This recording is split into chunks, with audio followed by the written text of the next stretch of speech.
moving parts. So it's very, there's a lot of technical parts around it, and you can't say, okay, I'm going to do an overview and cover all the areas. It's very difficult.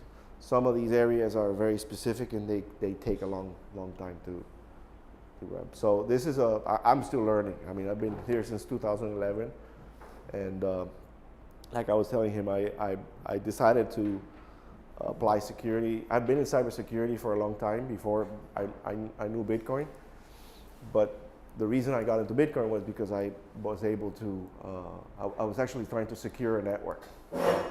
So the idea was to be able to secure networks, and I was looking for how do hackers secure their networks, how did they do their attacks, et cetera, et cetera. So I ended up in the Silk Road, in the dark web, and that's where I found Bitcoin. And then that basically took me to, so what is Bitcoin? And then they call it a rabbit hole, so you end up learning something new.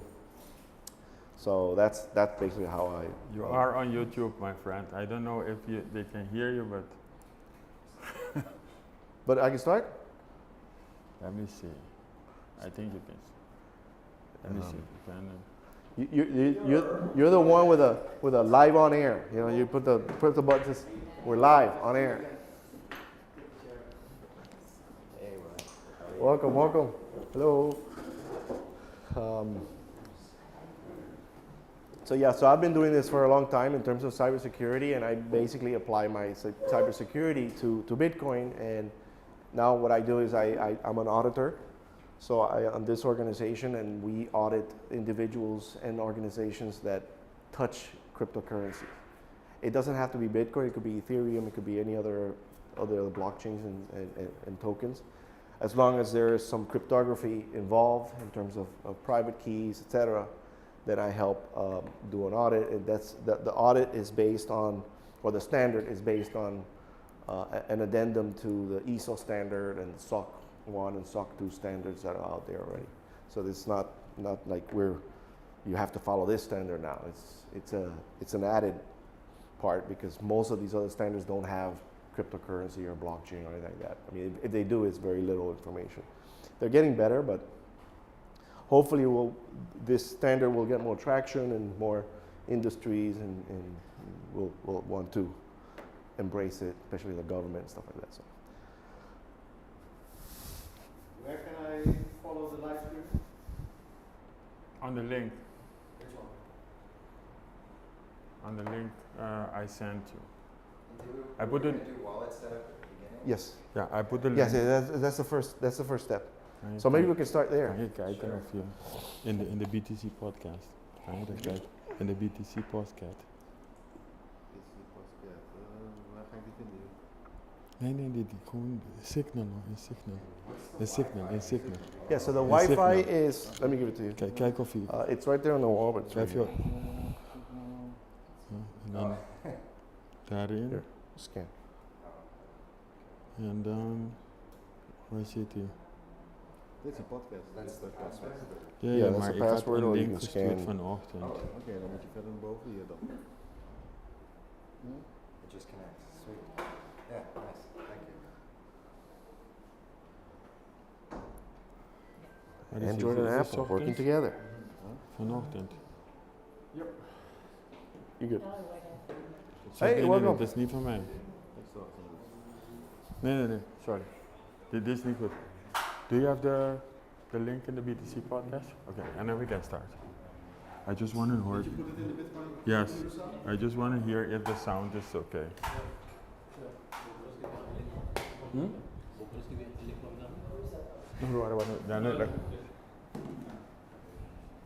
In the BTC podcast, do you have the link? I have the link. But just see if you can listen something, and then we can go.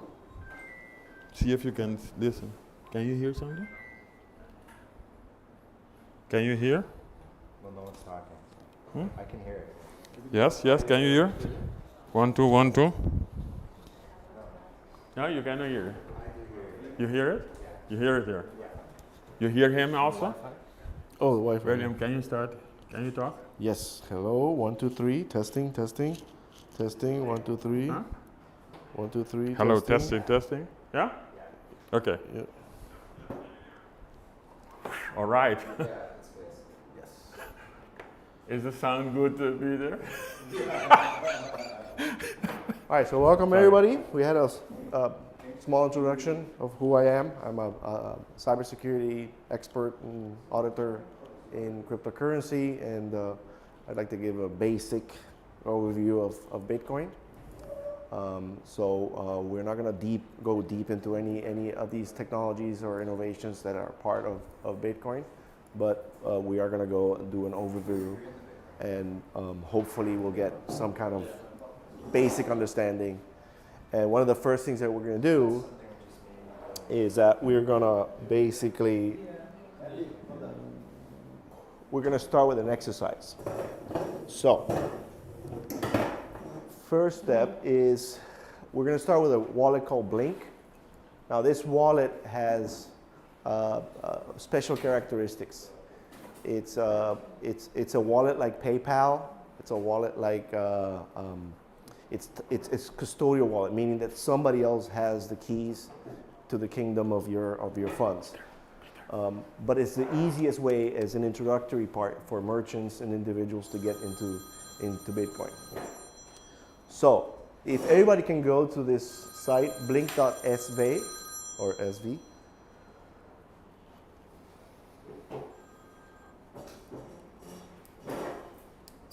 So you'll download the wallet. Hallo, buen día, wat heb je? Once you have the wallet downloaded, then we'll go to the next Wat heb je arriba? part, which is going to be Wat heb je arriba? to do a receive. And we're going to go to choose Bitcoin Lightning, and it's going to look more or less like this, and you're going to receive. And then I can basically, I will send you Wat doen we maybe bij de 3 report? cents. Wat doen we bij So de as soon as report? somebody gets to this En dan point, gaat het erin dat gewoon naar they'll report show bedoel me erin. your QR code. Ja, maar je wordt erin And I will naar be able to- Renaissance. Nou, Renaissance bij je een paar keer.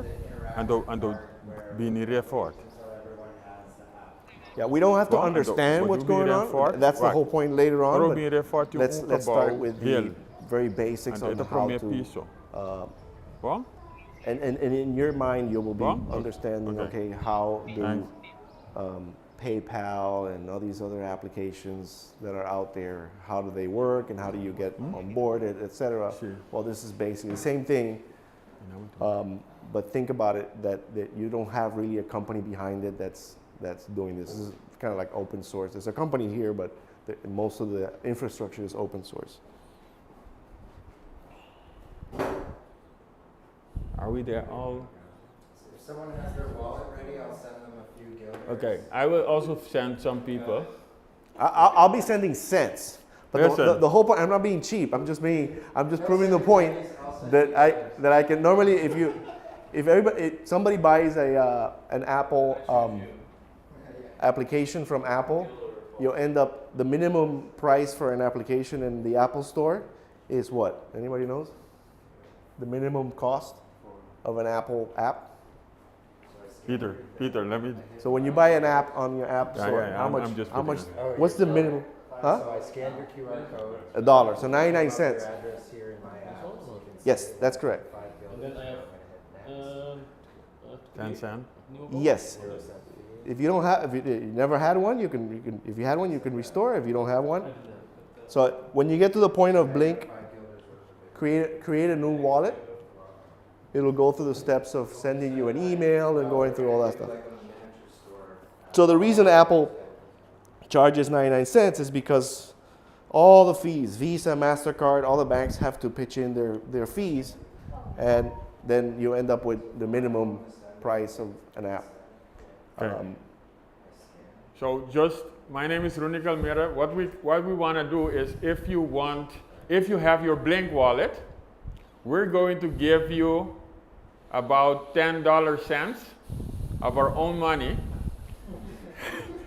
And again, I'm giving Maybe a little bit more. Listen. He's giving you 10. I'm giving you a couple of Yes, cents. because but just we- to prove my point, technically. Yes. So it's not being cheap. So it's just I'm being giving. technical. I'm going to give you 10 cents, all of you. Listen. No, he said 10 guilders. But Yeah, okay. 10 cents. Listen. He said $10. $10 cent. Listen, because later on we will be going into the Curacao Bitcoin Podcast, Citi Cafe. And in the Citi Cafe, if there is pasapalo, snacks, etc., you need to pay at least 2 cents for a pasapalo. So you need to have your wallet right now, and maybe the drinks also. The drinks are free, but you need to pay 2 cents. You understand? So that's why you are going to need my 10 cents of money. $10. Okay, 10 cents. No, 10 cents. And then it is we tested it yesterday. The 2 cents is about 30 cents. Okay? So a drink or a pasapalo cost 30 cents. All right, so And once you have your wallet, you will get the sats from us. So just so to get people confused, a sat is a cent, like a cent in a dollar bill. So you got 99 cents, 100 cents in a dollar bill. In Bitcoin world, a sat is an individual, the smallest individual unit of this currency, so that we understand. A Satoshi. Yeah. So we call it a sat. So if you have one Bitcoin, it is 100 million sats, right? So 1,500 something sats is $1. Just so that you get an idea of. Do we all have a Blink wallet already? Can we pause for a second? Yeah. So some people are getting the issue where the app thinks that their phone is in the US. Oh, So we okay. can connect those people to the Wi-Fi.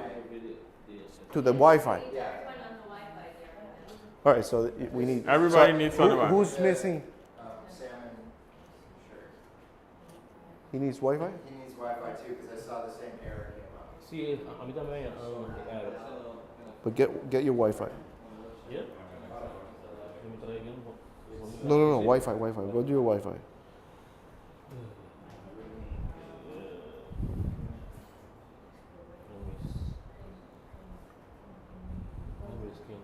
Here. You have your wallet already? So you want my assets? No? You have it already? Okay, she has it already. Okay. So you're on Wi-Fi? I know. You have the Blink wallet? Yeah, I have the wallet. Let me see. 10 sats. This? Okay, so now if you Yeah. click receive, And you have Wi-Fi, right? Not yet. Okay, then you can get it here. Okay. I'll show you how it works online. When I scan, scanning this QR code. Yeah, it's really easy. You have Wi-Fi? You good? You okay? Oh, you're. It's like 1 cent. Because it's lightning, you can do really small amounts. You guys okay? No. Wi-Fi? And then one thing I can show you too is like, if you want to see this in numbers, and then here, You have your wallet?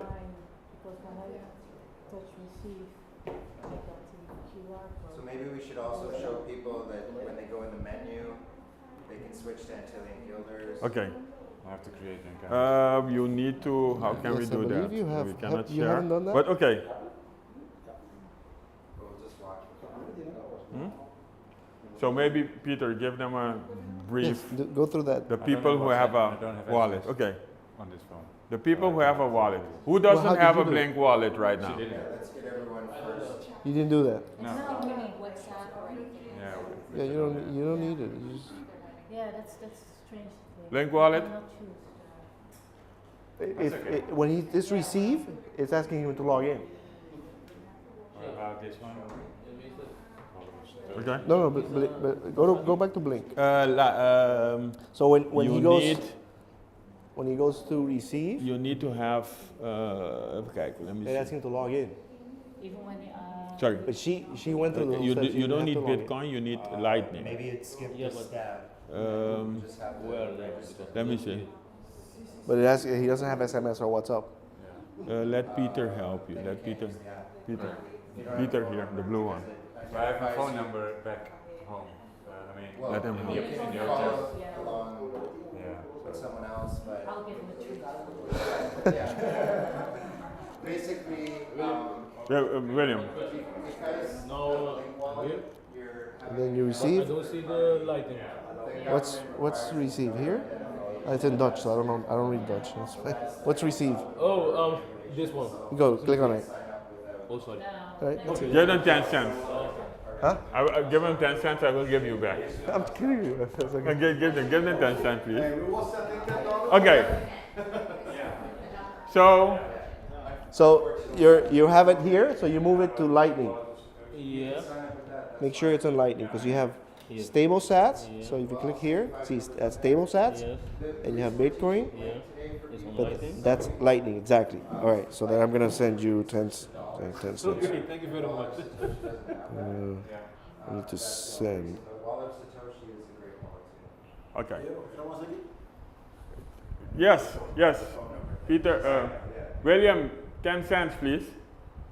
Listen, Yes. what we want, just introduction, what we want to have like a Bitcoin Curacao Cafe. We want to do it every month. And that's why we want to introduce you to Blink. And then people will come here. And if you have a business, then we will also talk about the businesses, etc. That's why we want to do this at Citi. And Citi will have a point of sales. We also talk with an iPad or something, and then they can receive See? your I sats. just send it. Okay. You see? So if when you you go are back, if you are a see, if you are a cafe 40 or if you are a But you can business owner, change your, you have a point of sale, change which is just a your, tablet. Then you can be receiving Bitcoin. change your. You can be receiving sats, and Yeah. then you have to talk to Peter because Currency. Peter is going to put you on the map of Curacao. Oh, that one, yeah. And this on that map, there are many businesses who receive Bitcoin, who accept Bitcoin. Esperamos is one. So if you need food, you can already go to Esperamos and buy your food with Have it? Bitcoin with sats. I think that's a good initiative because food is the first one you need. We are looking for people who produce agriculture and want to pay. We are looking for people who have snacks and food and they want to give you. We are looking for consultants. This gentleman from the Ministry of Economic Development can tell you what kind of businesses we are looking for. So I just paid it. That's how fast it goes. So now you'll see a balance at 42 cents. So you can change now the if you want. You can leave it on dollars. We or try you can every change month. the default instead of USD. You could look for. We have to Canadian check guilder. the Yeah, date, Canadian, but it will be So here. now- We will turn this into a cafe. see, another 75 And we can talk cents. about all kinds of cryptos. We want to talk about Bitcoin. That's a good one. So, You guys okay? So the gilder amount will go up and down as Bitcoin's price. Even the shit coins are so everybody has a 10 cents? Yeah? Until you spend it, you'll always have 4,000. Can I send from my own wallet Satoshi to the Blink wallet on the same phone or Yes. copy address? Yeah. Copy paste. Yeah. Same thing. Or So- if you, yeah. So you received money. You have to find someone to sell you Bitcoin. Sorry. We can explain that part, I think. Yes. William, maybe. Does anyone else need help just with the initial setup? Everybody okay? Do you need a few guilders? You have some? If you have zero, you won't be able to spend. No, I have Okay. 75 cents. I will continue. Right? Your setup, sir? Yes. When I'm here, Okay. what's the next step? No, you're good to go right now. So we'll just wait and we'll engage.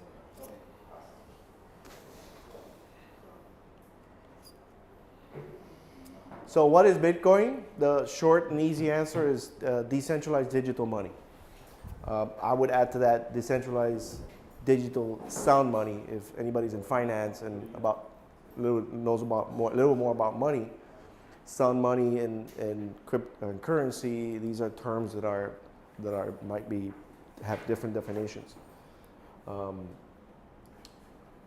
But we're going to basically talk a short history about money, why Bitcoin, how it works, what makes Bitcoin unique, common misconceptions, so and what's next. And we're going to have Monique is going to talk at the very end with a few slides about boosting business, e-commerce, and government and Bitcoin at the very end. Also education and nonprofit. So basically, this is the short history of what money is all about. But human societies had grown beyond small, isolated communities. So we've gone beyond that in terms of moving and migrating throughout the world. And we always had a need to have a medium that allows people to store and exchange value. So in other words, the time that you spend creating value for yourself, you have to either store it or be able to exchange it with others. So the long history is the process is a natural selection that teaches what qualities are crucial for something to become money, or that transfer of value from one individual to another. So throughout society, we've come up with different tools to do this: beads, seashells from the ocean. Eventually, we ended up with gold coins, and gold coins was the way in which you had store of value and a medium of exchange. In other words, you can transfer that value over to somebody else. The minting of these gold coins was done by a centralized government, so that gives you a little more validity versus just a piece of gold. So the first thing that money has to have is the store of value, the ability to store that time and value, the effort that you have, and store it in some either a coin or some kind of paper denomination of that value. That's the store of value. And normally that value gets assigned by the people. The community assigns that value to that money. The medium of exchange part is that because people have assigned value to form of money, they're willing to exchange it for other goods and services which are valuable to them. So in other words, I have to exchange sugar for wheat, and it's great to have a coin that I don't have to exchange an actual, for example, a cow or a calf, because you might not want the whole cow, you might want half the cow. So if I have to travel a whole day to get the cow to the market, and then I get there and I cannot sell it, and one person is willing to exchange the sugar that I need for that half cow, I have to slaughter the cow and leave the other half there. Anyways, that's the whole point of having a coin or a value exchange to exchange. So money has to have these basic properties. Okay. And finally, the unit of account, it shows money serves as a tool to indicate how much value a certain good or service has. So that's the unit of account. And these are the actual denominations of the money that whether it's a gold coin or in this case Bitcoin or a US dollar. These are unit of accounts. So important characteristics. So that's basically the history. What is money, right? But then we go into important characteristics. So the first one has to be scarce. So in the case of the seashells were far away in the ocean. If you lived inland, that you did not have access to the shore, then seashells would work there because they were scarce in that location. They would not be scarce at near the ocean, right? So that needs to be scarce. So Bitcoin itself has the highest level of scarcity. Then you have gold is the next one, and silver, and so on and so forth. And the reason for that is that mathematically, Bitcoin has an algorithm in it that creates scarcity to its highest level. It's 21 million Bitcoins that are going to be created, and that policy of that scarcity was initiated in 2009 when the white paper and the first Bitcoin, the first block, let's say, was created. That monetary was kind of like written in stone. That's it. It started right there. So the scarcities and the supply of that money as it gets supplied, and we'll talk about how that works. But this was since the beginning of Bitcoin, it was ingrained into the protocol. Gold, another example why gold is not as scarce as Bitcoin, is that gold, if the price of gold is right now 2,400, if the price of gold goes up to 24,000 an ounce of gold, you will see a lot of miners digging deeper into the ground to get gold. They will go into the oceans to get gold. They go to the moon and they go to asteroids and comets and whatever, and they'll find gold. So they will bring that price back down. In other words, scarcity will not be truly scarce, but it's fairly close. And we all know about our euro and our US dollar. It's completely not scarce at all. It's completely the opposite. So it's the reason we're sending so much funds to all these wars around the world is because we have the US dollar there's a printing press that creates all these US dollars every time a loan gets created. So it's not scarce at all. But in terms of fiat currency, it is pretty scarce, the US dollar. So, but if you tell it to a Venezuelan, they say the Venezuelan bolivar doesn't have any, it's not scarce at all. It also has to be verifiable. You're going to be able to verify a coin, for example. You need to verify an euro paper. You need to verify gold, just a gram of gold. You can get to verify that. So gold was very good at that because people could bite it and know exactly if it was gold or not.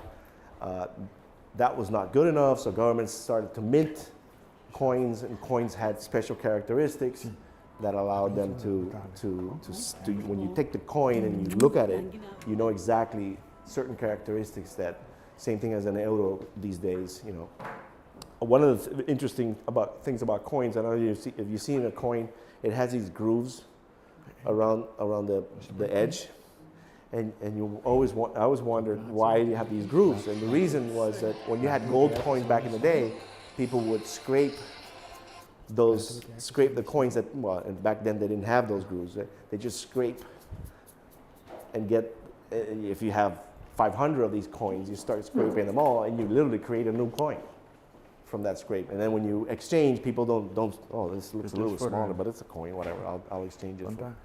So the governments realized that there's like forgery, and they started to make these grooves so that people would see if the grooves were gone, they knew, no, I don't want that coin. So it's got to be verifiable. And Bitcoin is truly verifiable because every transaction and every aspect of Bitcoin is recorded in the blockchain. So that's that blockchain that we'll talk about what it is, but it's basically a ledger, a distributed ledger. Right now we have distributed ledgers in every bank. MCB has a distributed ledger. Banco de Caribe has a distributed ledger. Citibank in America they all have distributed ledgers. And when the transaction happens, these exchanges, these ledgers start to debit and credit and get reconciled, right?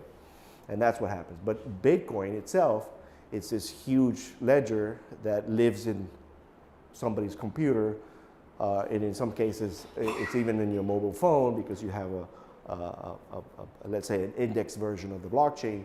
The point is that you can verify every single transaction, an address. You can verify a lot of things about the same thing as verifying an euro or a US dollar. Same idea. So important to have scarcity and verifiability. It also has to be divisible. Now, divisibility, I was talking about before, why are we giving you 25 cents, 10 cents, 2 cents, 3 cents? Is because we want to show that in fiat world meaning currency world or currency imposed by the government, is that we cannot be more divisible than 99 cents or 100 cents per bill. So you look at currencies all over the world, they are limited to 100 cents or units divisible. And that's because of it's practical for people to have 100 cents for one bill or $1 or one euro. But it's not practical to have fractions and fractions of cents. You know, it makes no sense. Same thing with gold. You can't pay with if you have an ounce of gold and you have smaller units of ounces of gold, it makes it more impractical. So the idea here is divisibility. So 99 cents 100 cents has worked for quite some time. I mean, we've used it for a long time, and it's still workable. Bitcoin takes that to a higher level because now we're moving into the realm of a virtual world that lives in the cloud and lives on the internet, and it's actually the what they call the money of the internet.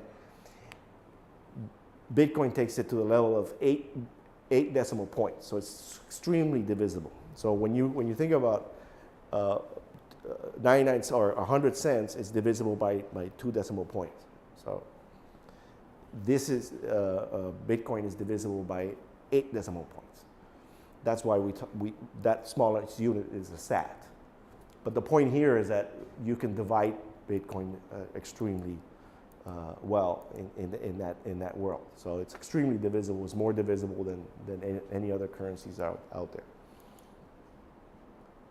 It also has to be transportable, meaning that I need to be able to send it over to somebody else. So this is basically, is it saleable over space? So if I can send you the piece of gold, if I can send you the euro, if I can wire transfer the amount of dollars from one account to another, that's what transportable means. Now, I mentioned 3 completely different. Gold is only has to be physically transported to another location. That's expensive, it's not practical, and that's why fiat has been created, or currency has been created, is because gold failed at that level. It's just not feasible to send physical pieces of gold around the world. So the way they solved it in the fiat world is that they made IOUs. So don't move your gold, here's a little paper, and now it's an account on a ledger that I have, and I'm able to just transfer and reconcile, basically. And that's how they solved it. So when you think of PayPal and all these other accounts and bank accounts, and you see your balances, that's basically, and you can send these dollars back and forth and pay for stuff on the internet, you actually have to involve a third party that's making notes of these transfers. And that's what makes it transportable, but in a sense it's still limited in how it's transported. Now, when it gets to Bitcoin itself, because you have this blockchain distributed in the cloud, you can transport these divisible satoshis, very divisible satoshis, over the internet at those speeds without having that third party. Now, there is a third party in Bitcoin world, but that third party is math. It's a blockchain, it's a distributed ledger. In the case of fiat, the third party is a bank or a human or some institution that keeps track of those accounts. So Bitcoin, think of it as that third party, is that blockchain that has that feasibility, that characteristic. And then finally, it needs to be fungible. Now, the word fungible means that if I have a dollar bill, or if I have a bill in my pocket, right, it has to be the same. This is monopoly money, by the way. If I have this in my pocket, right, it's the same, and I give somebody else has one of these, it's the same bill on their side. So I don't have to look at it. If I look at it, I say, I know it's a dollar bill, so I'm able to, exchange back and forth, because give me your dollar bill or your monopoly money, and I'll give you mine, and we're happy because they're the same. That's being fungible, meaning that that's the case. If something is not fungible, so for example, the US dollar, in a sense, is not fungible because it has some kind of serial number, so somebody can track that serial number. It's by law, by constitutional law, you're not supposed to track these bills with their serial number. But another thing is, and this, I don't think, there's no serial numbers on euros. I don't think they have that. But you have, remember the cocaine money back in the 80s and 90s? It was all these dollars that had cocaine because cocaine drug dealers were transferring and using cocaine, using dollars to. So a lot of these dollars became tainted with cocaine. So some authorities are able to track certain dollar bills, or $100 bills for that matter, that have tainted cocaine in it, and or traces of cocaine, and that makes it non-fungible, because now if you have a bag of money, grandma gets a bag of money for her retirement or whatever, and it happened that she got that money from somebody else that got it from somebody else that got it from Miami or Colombia or whatever, and they know that. They might say, well, okay, lady, this money is drug money. You can't have it. So because of that feature of money characteristics, you need to have fungibility. You got to make sure that even if it's tainted like that, you shouldn't judge it like, you have to have a money that let's say in the case of cocaine, it shouldn't be able to be traceable with cocaine. So even if it touches cocaine, it's not. So Bitcoin is extremely fungible in that sense, that that one Bitcoin in my possession is the same Bitcoin in your, or SAT for that matter. My SATs, I just went for SATs. Imagine if I knew that I want to go back and find out where my SATs went. You don't want that. You want to make sure that it's truly fungible. Well, there we go. So I forgot about this slide. So this is just a representation of the government issue money. So we have the seashells over here. We have the gold. We have the how you store that. You get into paper, and then eventually now we're in the modern. That's why this is where we are on the internet. It's the value transfer at the internet level.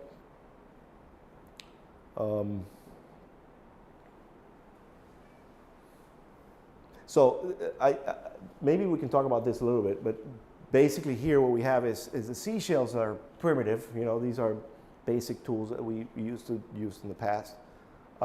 Then we started to look at, well, we could do better than just, now our community is bigger, and we have members of our community that have access to the ocean. This is not going to work. So what about precious metals? So we moved the precious metals, silver, and all these. But then again, we had some issue with some of the other precious metals, and we ended up choosing one of them, which was gold. And we said, okay, perfect, gold is going to be the one. Then we started to back gold, and we realized that we couldn't. It was not saleable over space. We had to figure out how do we improve. If we had a ship going to the New World, you can't take gold in these ships. It's too painful. And we actually grabbed gold from the New World back to Europe. But the whole point was that they invented a paper way of doing it, so an IOU. So I'm a banker. I'll put the gold in my safe, and I'll give you an IOU. And if you give that IOU to somebody else, they'll come here to the bank, and I'll make sure I take that paper and give them gold.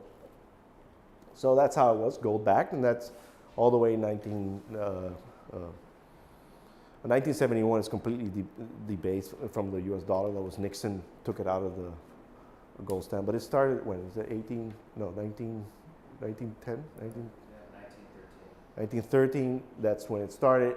The really gold was not being backed up by the in that case those dollars that they had there. And in 1971, Nixon just took it out. There's a whole story about how that went about. And then when that happened, immediately all the currencies around the world became fiat. That's where the word fiat comes from, because now the governments are backing up this paper money. Gold is not backing it up. And now we move into what we call proof of work. And we'll go into an example of how that works.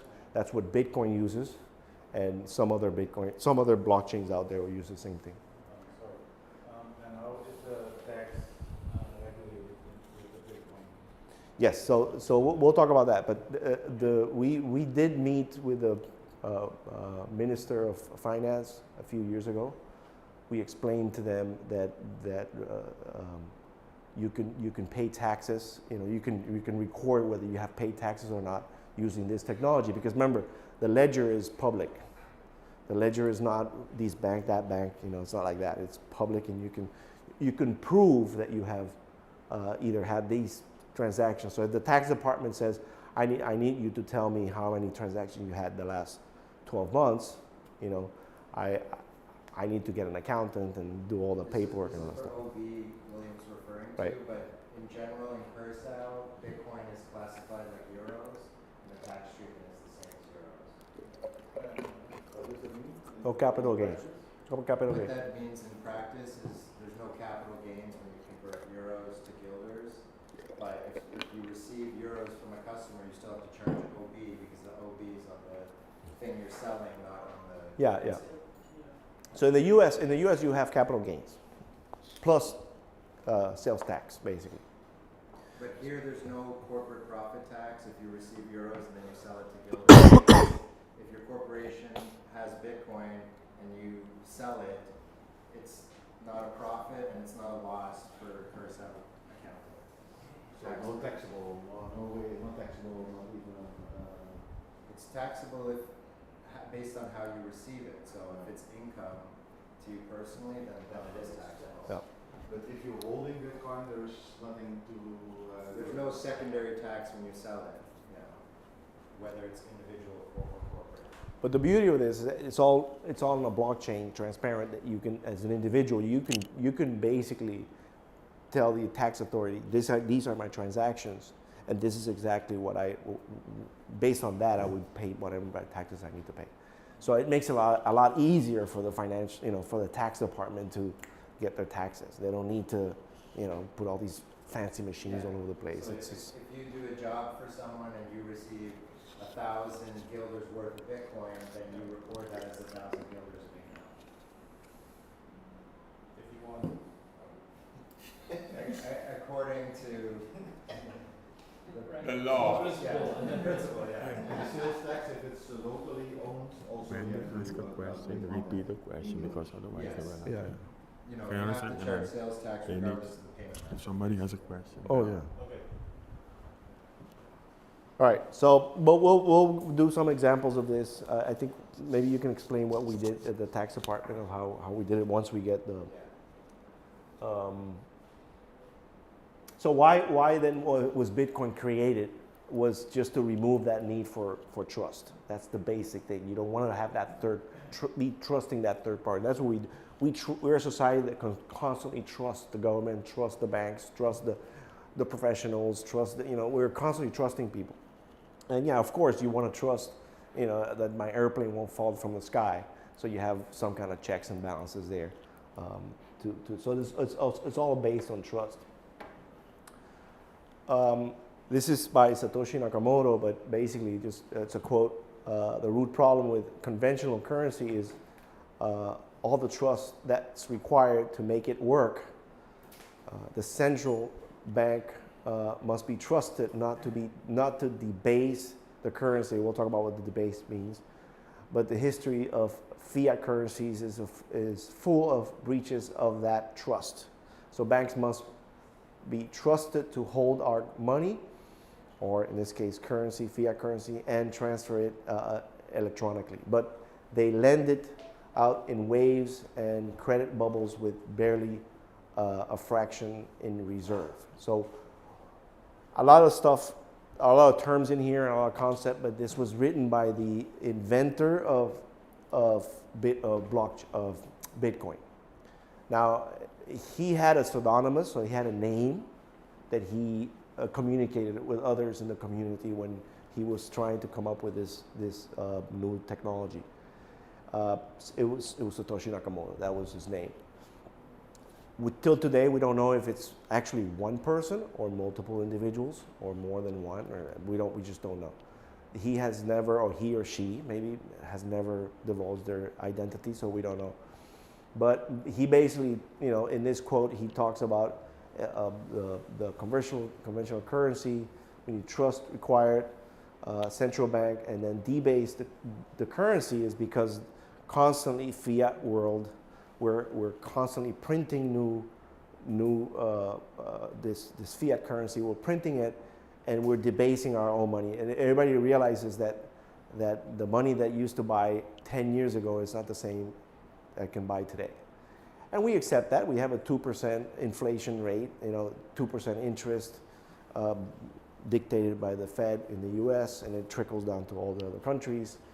But the idea here is that we're actually taking a currency and we're debasing it. Basically, we're creating more units than are out there for products and services, and it just creates inflation. And it's drastic in certain countries, so individuals here in Curacao were privileged to have bank accounts, to have this currency backed by the US dollar, which is the less scarce or the less inflated. But if you talk to somebody from Venezuela or somebody from Argentina or Lebanon, they know exactly what inflation means, and they know exactly what it means to have a $100 or $1,000 bill or whatever their currency is on Monday, and making sure that they don't have that dollar bill by Thursday, because they won't be able to buy anything on Monday. So we don't see it because we don't see our money debased in that way. It takes 10 years to 15 years to see, oh, well, I used to buy a combo in McDonald's for $3 or 3 guilders or 6 guilders. We don't see that anymore. It's 8, 15. The other day I saw Chick-fil-A was like $40 for a hefty meal, because America's, for one person they eat a lot, but it was $40 for Chick-fil-A. It's like there was a milkshake involved and all that, but still. Anyways, that's the debasing of your local currency or your government fiat currency. All right, so this is the example that we're going to stay in this slide quite some time, but just to explain how this works. So Bitcoin lives on the internet. So imagine that these nodes are connected. They're just computers at your house or your home, on data centers, and they're all computers all over it basically establishes what the internet is. We know what this is because we've been using it for quite some time. So your phones are these nodes, right? So in this case, we have 3 individuals, and they have these keys. They're like private keys. These are keys to their kingdom. Nobody has these keys, so they have their own way to secure their network. And they're running some software in it, which is the Bitcoin software, that allows them to be miners. They call them miners. So they're actually mining Bitcoins. So they can listen to all these computers. So they can pay attention to what the computers on the internet are saying. When somebody sends an email, for example, or when somebody sends a WhatsApp, it goes to a server, and then that server delivers it to that individual. But that same technology allows you to send what they call broadcast. So you can stream something into the internet, and every node on the internet will get that stream. Now, most of our firewalls at home and at work take that noise, that broadcast, and just discard it and only accept whatever is intended for us or for that network. But the internet is built on the ability to broadcast, and that's what that means. It's just send individual messages. So these computers, these programs are actually listening to specific noise, let's call it, that's out there on the internet. And we call this is the global Bitcoin network. So think of it like that. So every one of these computers on the internet are running the Bitcoin software. But I'll say that the Bitcoin software does mining, and it does also the ability to verify transactions and not mine. So you can have a miner software that does mining and does transactions. Your phone is using some kind of, if you're using a Bitcoin wallet, it will have some features of that original Bitcoin code, right? But it's not mining, because mining, as you can see, will require a certain amount of power and consumption and processing to do. So, but they're running mining software, and these other computers, think of it, they're not mining software, they're just running the software. It is a distributed network. There is no Bitcoin Envy. There's no company. There's nothing. There's not a help desk. You pick up the phone and you call somebody. There's nothing like that. There are no servers to approve transactions like in MCB. You have data centers, or a few data centers that approve or disapprove a Maestro swipe or a Visa debit card swipe at any of the vendors. There's no server. Their approval transactions happen on the blockchain side, and that's where these guys, these miners, come into play. These are the ones that are doing the approval. And all nodes are equal. The only thing that's not equal is whether you're mining or not, but it doesn't make you less equal if you're mining or not. You're just as important if you're just running Bitcoin software. And every node holds the complete state of the Bitcoin economy. In other words, every single transaction that started in 2009 till today, every one of these nodes have that copy of that ledger. So they can go back in time and take a look at what happened in transaction in 2010, 2009. They can see all the transactions there. So everybody understand that aspect of up to now? Yeah. I will just add something. In the next episode, we will show you a small computer of $200. It costs, it calls a Raspberry Pi. You can buy that computer of $200, and then you can run that Bitcoin and Lightning on top of it. And I have it running on in my home. William has one. So for the technical people, for the people who want their own node and they want their own computer, it doesn't have to be a big computer like this. It can be a computer of $200. And then in a future episode, we will show you that. We will show you how to install that. All the software is open source. That means it doesn't cost anything. And the reason why you want that, maybe William can go into that, is you don't want to trust anybody. Because if I'm going on your website, sir, I'm going on your website and you're showing me all kinds of Bitcoin transactions, then I don't know if that is the truth. You see, so that's why I have my own small computer. I'm going there. Nobody has to know what I'm looking. Maybe I'm looking at a Bitcoin address, and I don't want William to see, because on that Bitcoin address, I have my money. You see? So that's why you want your own node, you want your own Bitcoin transaction. You have to verify it your own. Yeah. So the idea here is that, again, you can run your own node, whether it's on a phone or a Raspberry Pi or a small computer. You can have the whole blockchain now. How big is this blockchain right now? It's 500 something gigabytes of space. Most laptops today have 1 terabyte, 250 gigabyte, 500 gigabytes. They're getting much better. But the Raspberry Pi has an external hard drive, and the Raspberry Pi does the computing. It's not very fast computing. We'll talk about that. That's the difference between the miner and the individual node that doesn't mine. But you can basically have your own sovereignty, because you are becoming your bank. I mean, what we're trying to explain here is that what Bitcoin introduces is that you as an individual become your MCB. You become your Banco de Caribe. You become your own bank. And there's safety reasons in there. You might want to say, well, if I'm my own bank, I don't trust myself, with my own money. I didn't even trust myself with putting gold under the mattress, That's the whole point of a bank, right? So, but there's again, innovation technology brings these safety nets to the individuals. We're not there for the masses, but the technology is there to is it correctly designed, you could eliminate the point of failure, basically. All right, so let's see this in action. So what happens is that we're going to have these guys. Again, this slide I did this when I first Bitcoin meetup that we did back in the day. I've had this slide since then. So that's why I have 100 Bitcoins, 200 and 300 for You're each rich. of them. So that at that point that was the example. We were trying to today I would make it like 0.0 something, At that time, you only gave me 20 cents or something. But again, this is not realistic. It's an example. But the example is roughly around where the people who were there were actually explaining this technology.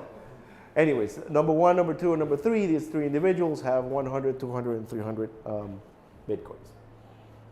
So what happens is that the Bitcoin blockchain starts mining, basically, or starts the process, right? So the way it works, and it's a blockchain because it's these, every 10 minutes this happens, but we'll see how that works.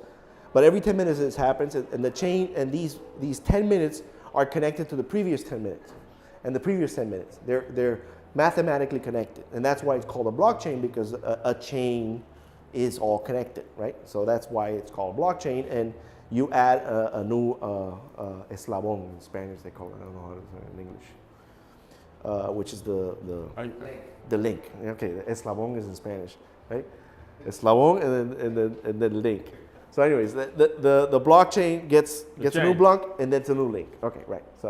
So that you start, and the basics of what the blockchain records is the sender, the receiver, the amount, and the signature. That's all you want to know. It's like a check. You know who you're sending it to, who the receiver is, what's the amount, and there's a signature of somebody on a check. That's basically not an email and your address and your personal information. No, just no. That's why people love checks. Checks was awesome, and they eliminated checks. But checks was very well to do the transactions, because you put the amount, you put your name, and you sign, and it's good. For, he's good. So then you trust everybody in the network. The checks you could give money that you didn't have. And the good thing with right. You can't do that because the transaction won't be clear. Yeah, of course. And the check that I'm talking about, the checks we all know, it's representative of a bank. So the bank issues these papers, checks, and you fill them out. Okay. Of course, that gets verified with the third party eventually. But the basic information of the blockchain is of a transaction is that, right? So in this example, what happens is that number 1, so that lady will send number 2 10 Bitcoins. And she signs it. So she puts a signature. And think of it as signature as a, so your hand is your private key. So think of your hand as a private key that nobody has. Nobody can have my hand. Nobody can have Peter's hand. Nobody can have Ronnie's hand. So, but the hand is able to get a pen and sign a signature. You see? So the signature is the output of that hand, which has that private key. And what happens is that each person here has an individual private hand that signs. So you get to see the signature, but you don't get to have possession or control of the hand. So think of it that's what a private key is. And the signature is usually the public key or the end result of that hand signing something on a check. So that's the first step. So number 1, and you see she broadcasted the term of broadcast. It gets sent. That transaction gets sent and gets sent to every single computer on the internet. Some might be a router on the internet for 14, for example, or for Renaissance. Well, what does that router do? Discard those, because there's noise, right? But these guys, the Bitcoin miners, will receive that transaction and record it. So each Bitcoin miner grabs this information and puts it in that database. Think of it as a little spreadsheet, right? That puts it there. So now the balances change, because number 1 now she just sent 10, so she's got 90, 210, and 300. So we know we have a balance change. Now another transaction gets performed. In this case, is that guy down there that sends to number 2. So number 2 sends to number 3 10 Bitcoins. And the balance changes again. Same process. Now we're sending transactions, and these transactions are going to the blockchain, because they don't get to the blockchain yet. They're going broadcasted to all these nodes, and they're capturing that information. Remember, I'm going very slow, but this happens every 10 minutes, right? So that's why, this usually happens 3 or 4 days MCB level and Banco de Caribe. We do it in 10 minutes. So that's an improvement right there. It's not as fast as a PayPal transaction or a Maestro transaction, but it's pretty. But that's where we have Lightning. We just saw that with that exercise that we did earlier, right? So then number 3 finally sends to number 2 back 30 Bitcoins, and the balance changes. And every single one, again, gets signed by their own signature, so they can prove that that did happen. Now, when all this is going on, that all these, remember, this information is no longer going to them, it's also going to every single node out there. Like Ronnie said, I could have a Raspberry Pi at home, and every time a transaction goes out there, I'll also receive that transaction.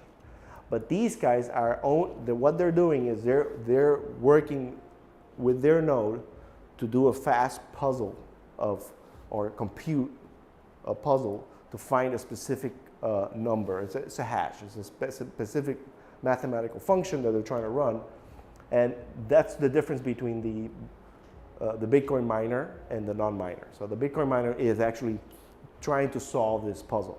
To do this, it has to do computation on their computer.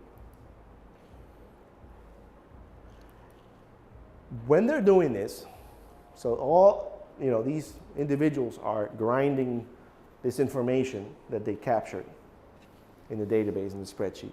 They're also computing this hash function, and it's a puzzle they're trying to solve. Now, but it's a puzzle that is not a mathematical or scientific thing that you have. If you're smart, you can figure it out. It's really smart. It doesn't make it happen. It's how fast you can repeat the same function. And you're trying to get to a specific output. So at the beginning of the 10 minutes, the output is determined. So everybody says, okay, we have to get this price. So it's like a lottery, right? You get, if anybody who gets this number, they win the lottery. So what's the fastest way to win a lottery ticket is to buy a lot of tickets, right? The people buy more tickets, they get a higher probabilities that they will win the prize of the lottery. So in the case of these guys, they're computing very fast. The faster they compute, now all equal, if they all compute at the same level, approximately 10 minutes will go by and one of them will win that or will solve or get that puzzle, get that prize. And they match it to the lottery. They say, oh, I got the number. And that's what a confirmation is. Now in this case, so the 10 minutes go by, number 2, so they were all equally processing this game of a lottery. And number 2 was able to win or solve the puzzle. So they got the prize. And they get compensated for that. Back then, it was 12.5 Bitcoins that they got. Remember, 10 minutes, this miner, for doing that work, will receive 12.5 Bitcoin. This gets half every 4 years, more or less.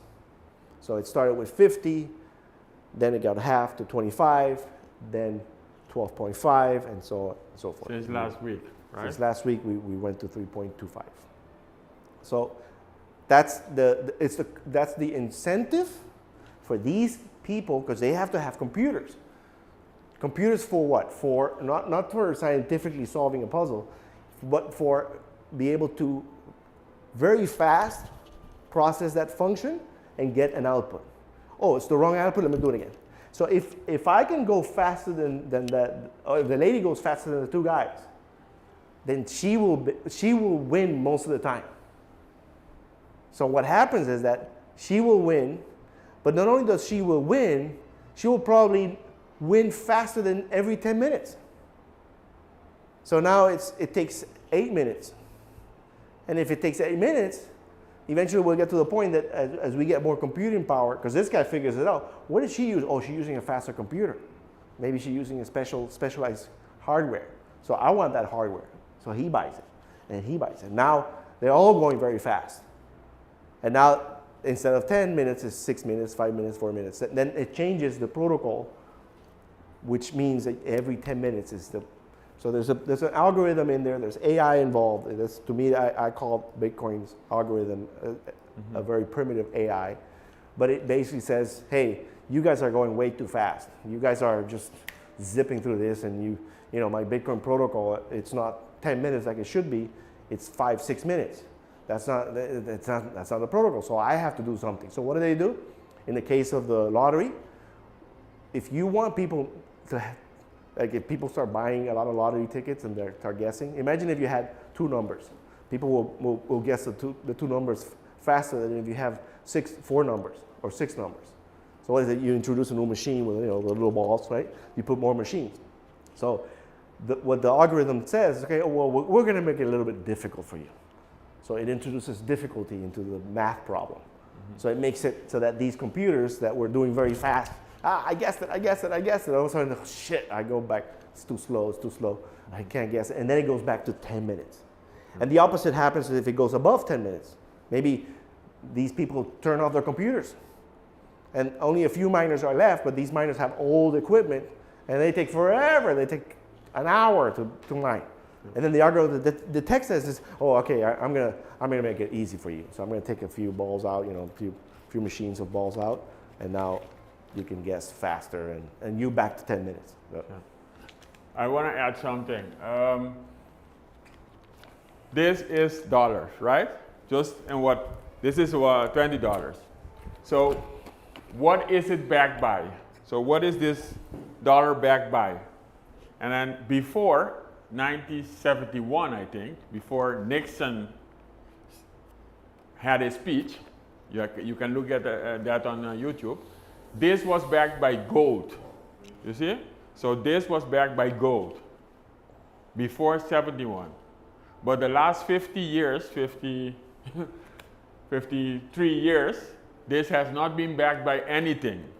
Because in 71, Nixon said to the whole world, we're not going to give you gold if you give us the dollars, right?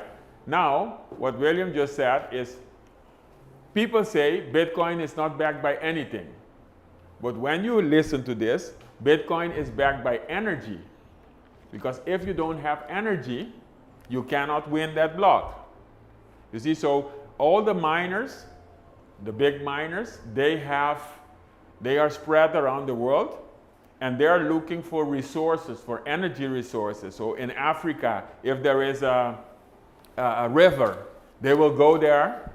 That river didn't produce any energy. There is no neighborhood around it, but the miners will go there and will be the first to get that. Now, so it is backed by energy. It is backed by, you cannot break it. So when you see the blockchain, every block is basically energy.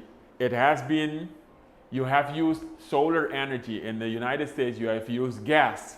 So gas that goes into the air, the miners go there, they need that energy to run the mining computers and then do that. So when people say Bitcoin is not backed by anything, that's the people outside, the people who didn't come to Citi Podcast Cafe.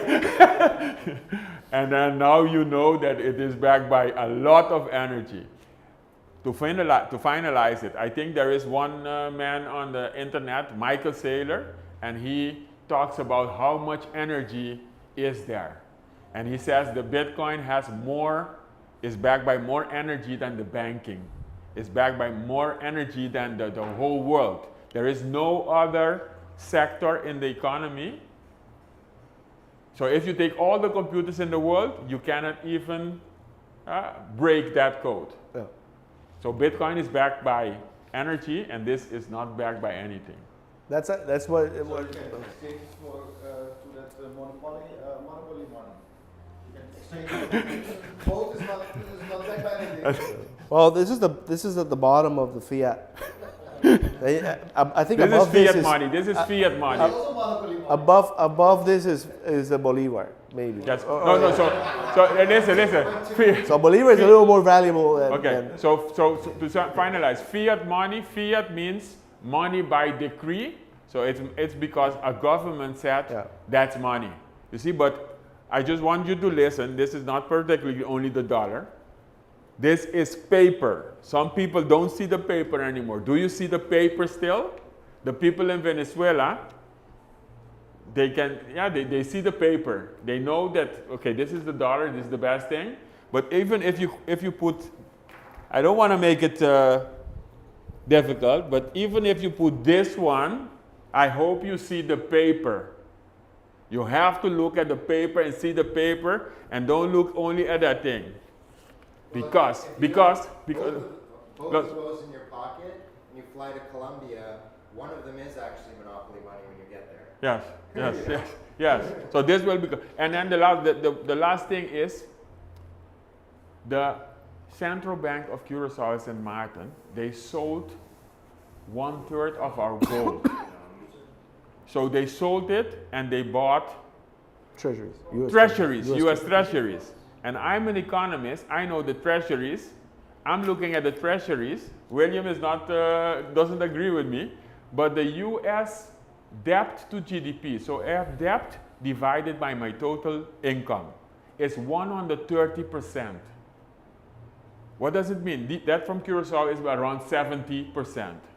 So the US has more debt than their whole income.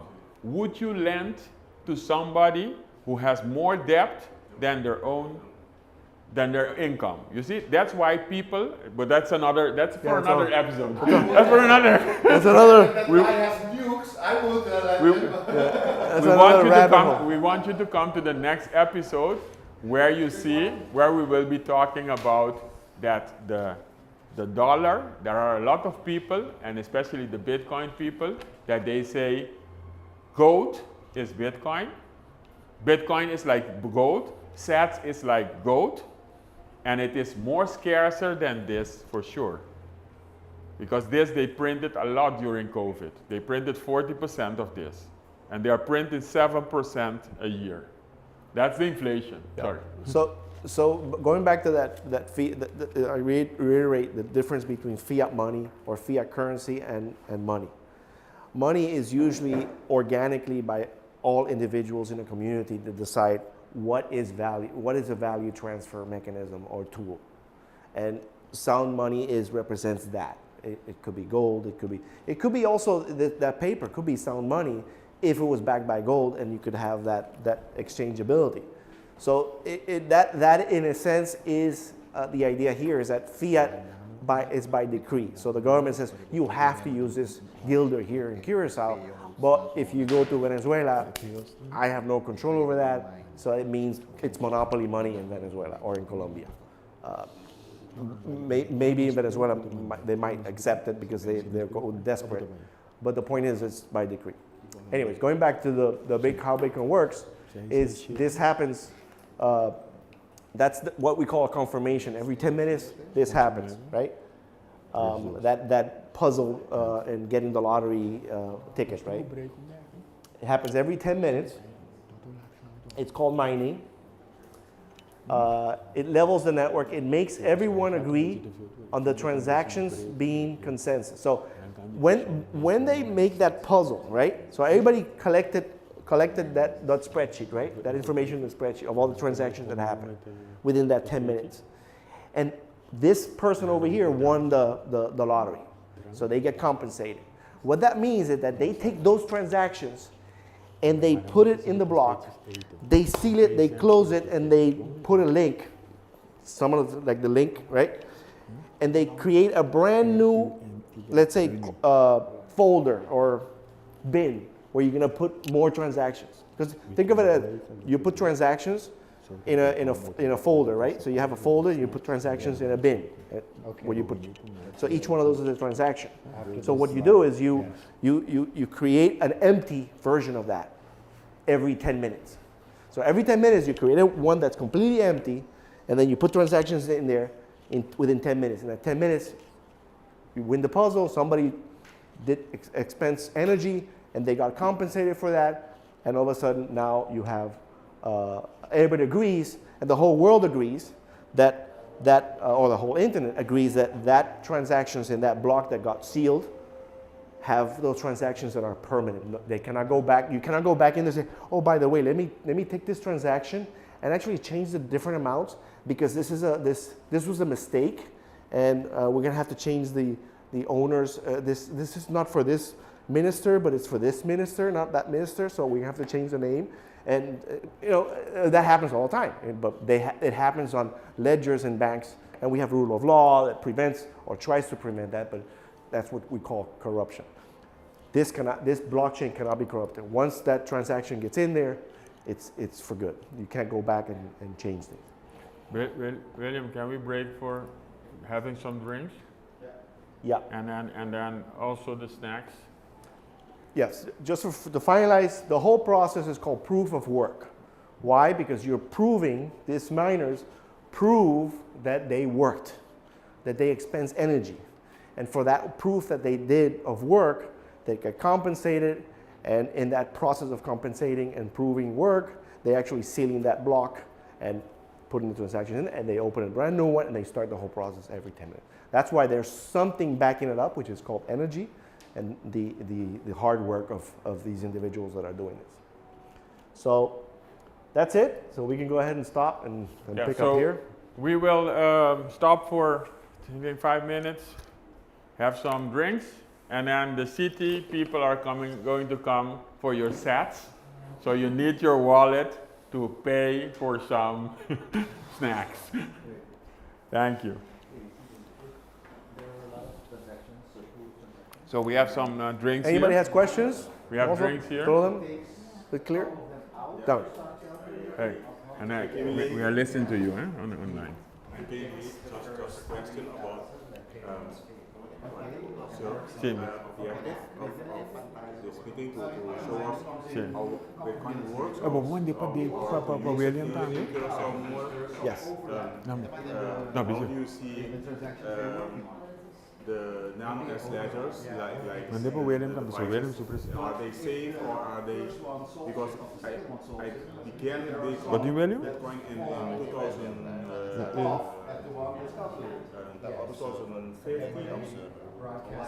Ethereum was like $20 for one Ethereum, and Bitcoin was like $2,000, something like that.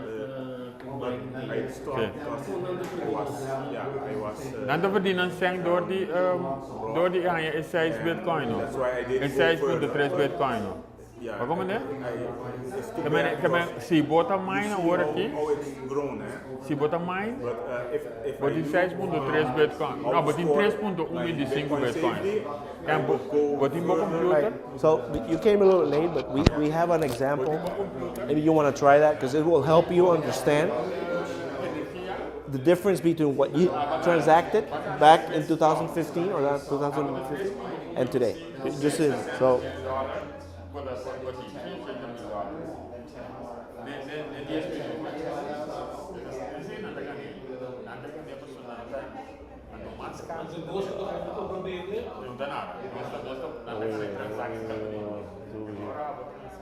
here, go to that website. This is a wallet. This is a custodial wallet. Custodial meaning that somebody else controls the security. It's like, think of it as a Maestro app. it's online.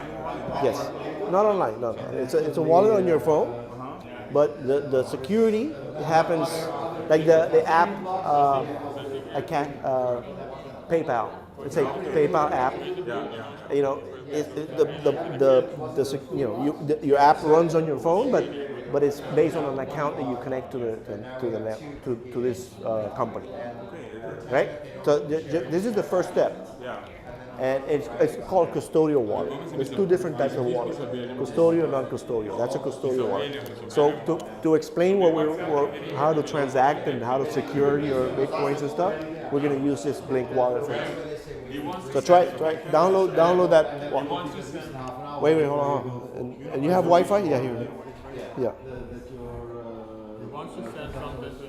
Just a second. Yeah, so it's like, Which one is it? If you want to send me originally they said wait 6 confirmation, Satoshi's but that's when the network was in the beginning. But Yeah, Wi-Fi. Tienen Wi-Fi. one is usually not if you're buying a car. No, here. Here's the restaurant. Oh, But typically, He wants to put something on the screen. there's one confirmation. hey, sorry, I completely forgot. The bathroom is back here. Man, basic presentation etiquette. Bathroom is back here. You connected? I'm connected now. All right. So then continue downloading that app. US number or U.S. number. 1716 Yeah, that's it. 22086. That's the number. Yeah. That means actually What's up? Yeah. Okay. Put it there. All right. William, you can put something on screen. What? He said something. Yeah. You just get it. You could put something on stream. Probably I don't have it.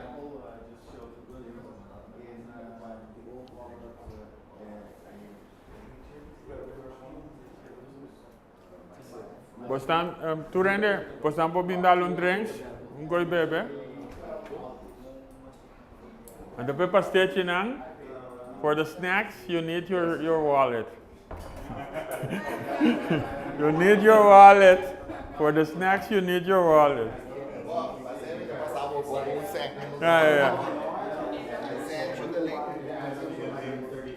Huh? Let me the base connect. Yeah. Link wallet. El link na e-wallet ele base link para download wallet. See, blink. Okay, anybody has a... If you're advanced, you maybe can. Let's just see. Yes, kita link. Pastéis. Você é mesmo. No, don't say. William. Carmen Francis. The Blink wallet you say? Yes. Is this it? Yeah, that's it. Okay. Yeah, Apple or Android? Android. Google Play. Karo aceitável. Okay. So the slow. Yes. Okay. And then install it. You receive? Good. And then once you have it set up, I'm going to send you 1 guilder, for example. And you'll. How many is your sats? How many pastéis? You know what I'm saying? 30 sats? No, 17. They don't have 70 beer, sats. so. 70 sats, okay. Yeah, I'm a president. Yeah.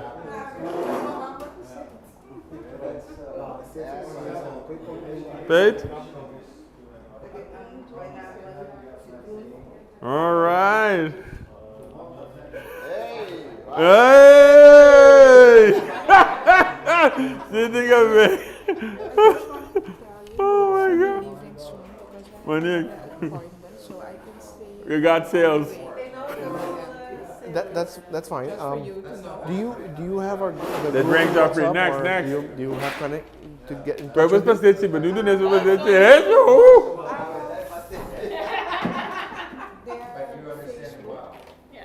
But do you use WhatsApp? Yes, I use WhatsApp. Next You one. can WhatsApp them. Yeah. Or if you want my WhatsApp, I can give it to you. All right. And then you need a questions. You can Hey, that's a lot of, yeah. No, how much is it? No, but it's finished. almost there.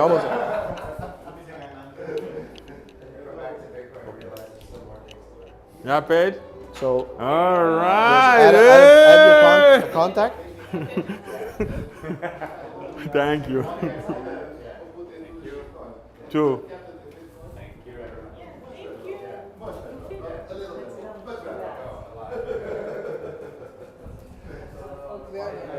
Yes, Santiago. Santiago. So it's easier. Then the market came and the market went, and then he said, "So how did it turn out for you?" And I'm like, "Oh, so you realize that back then I was saying, no, we can't have 10% Bitcoin, you gotta at least All right, and then next, did you pay?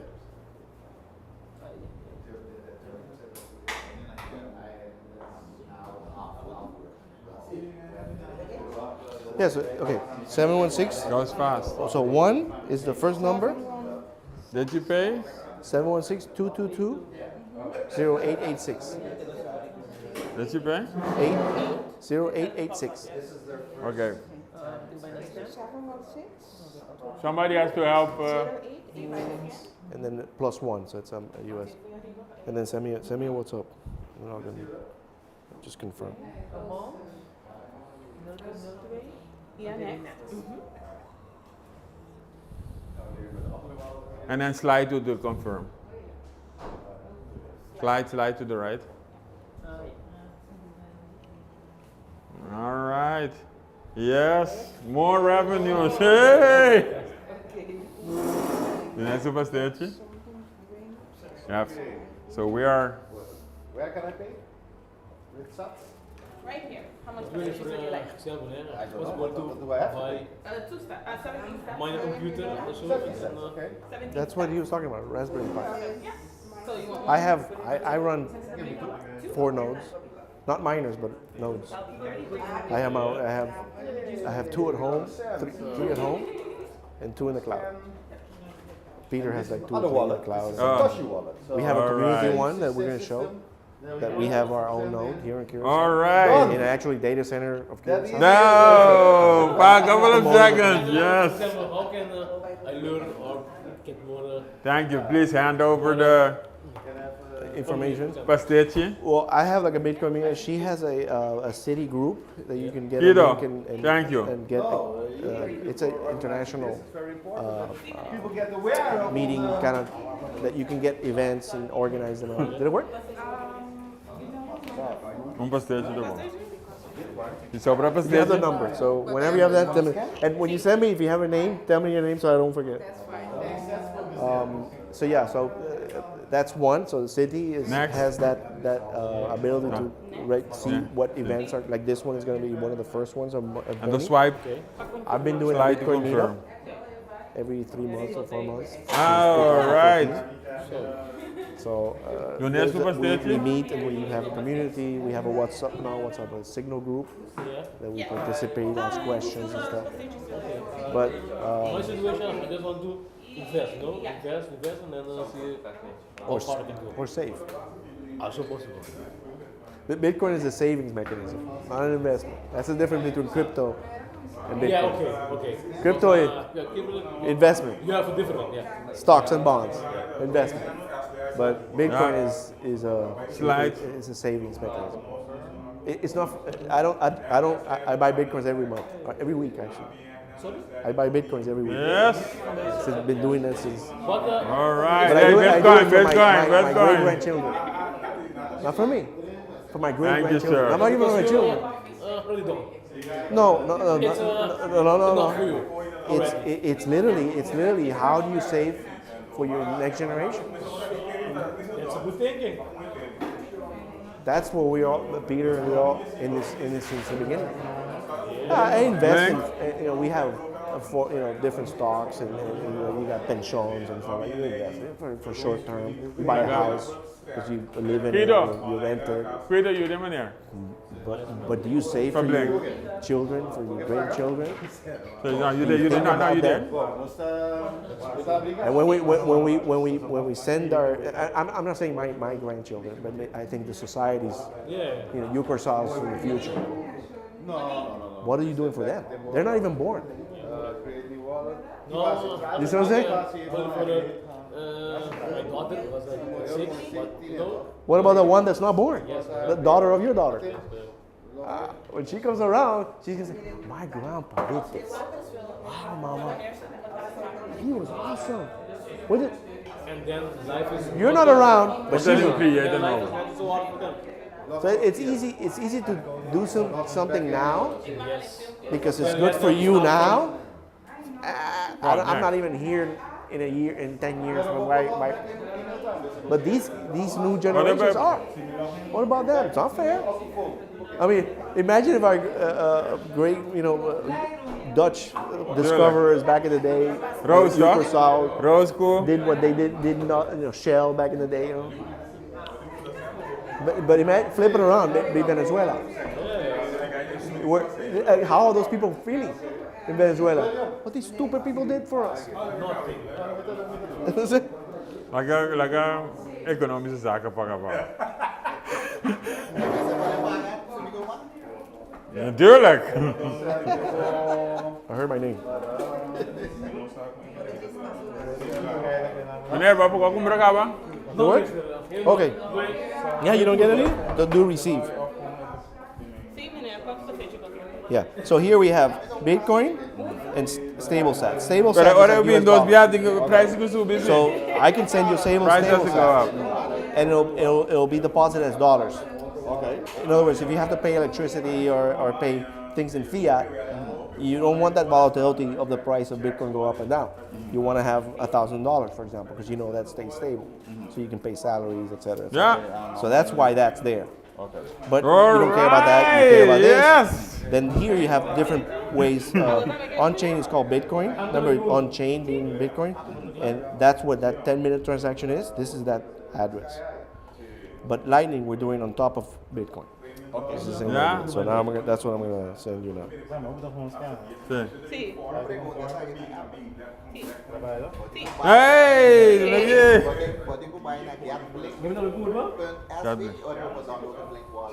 Niet ik blink wel gaan met Papa, ik moet op een stondje. You have to get your business. So I'm gonna say this. Yeah. Swipe next. And then see, I can choose to send you US dollars, and then we stay in dollars. Kind of like that. But I have zero. I have Bitcoins. So I'm gonna send say 1 guilder. So I have it. You can change that. You have it in guilders. Pero tinha outro gostar, mas tinha botar isso comigo. Go here, and then Galinha currency. de Change it to guilders.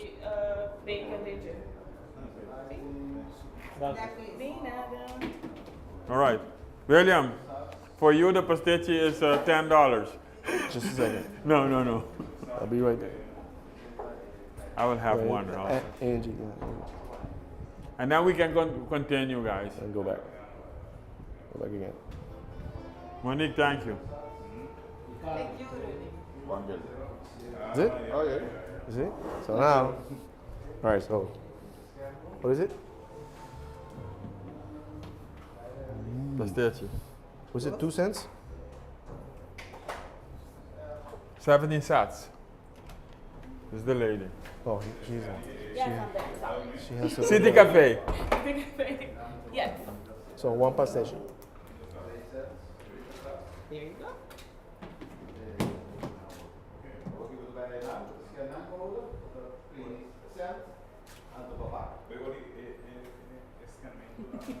Done. Done. That's it. Yeah. Why is it so fast? Wat dan weer get meneer?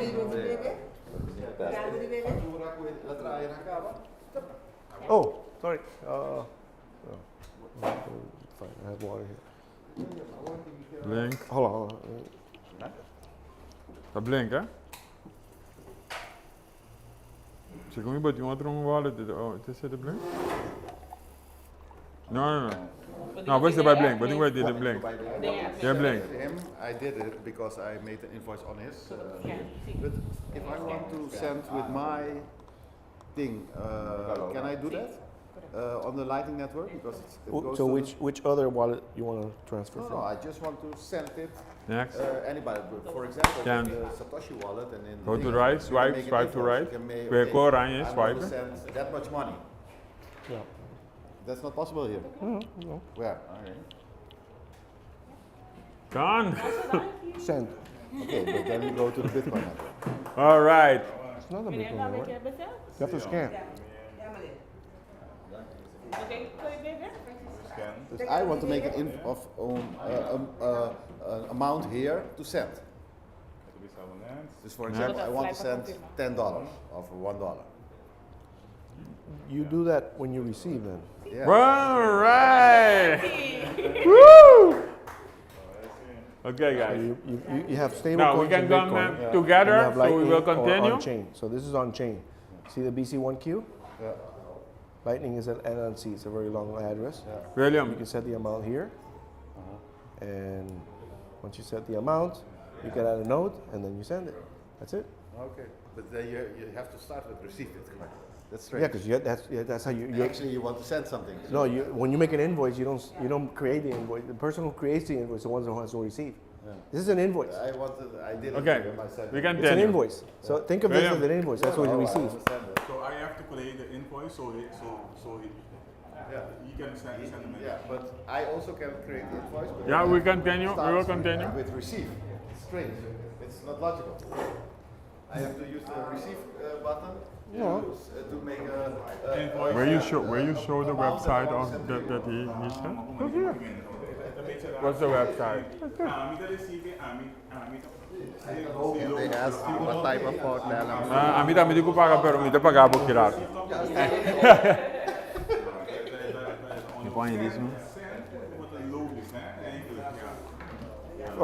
Receive is received because it's an invoice. Yeah. An invoice is created only for receiving. I know what he means.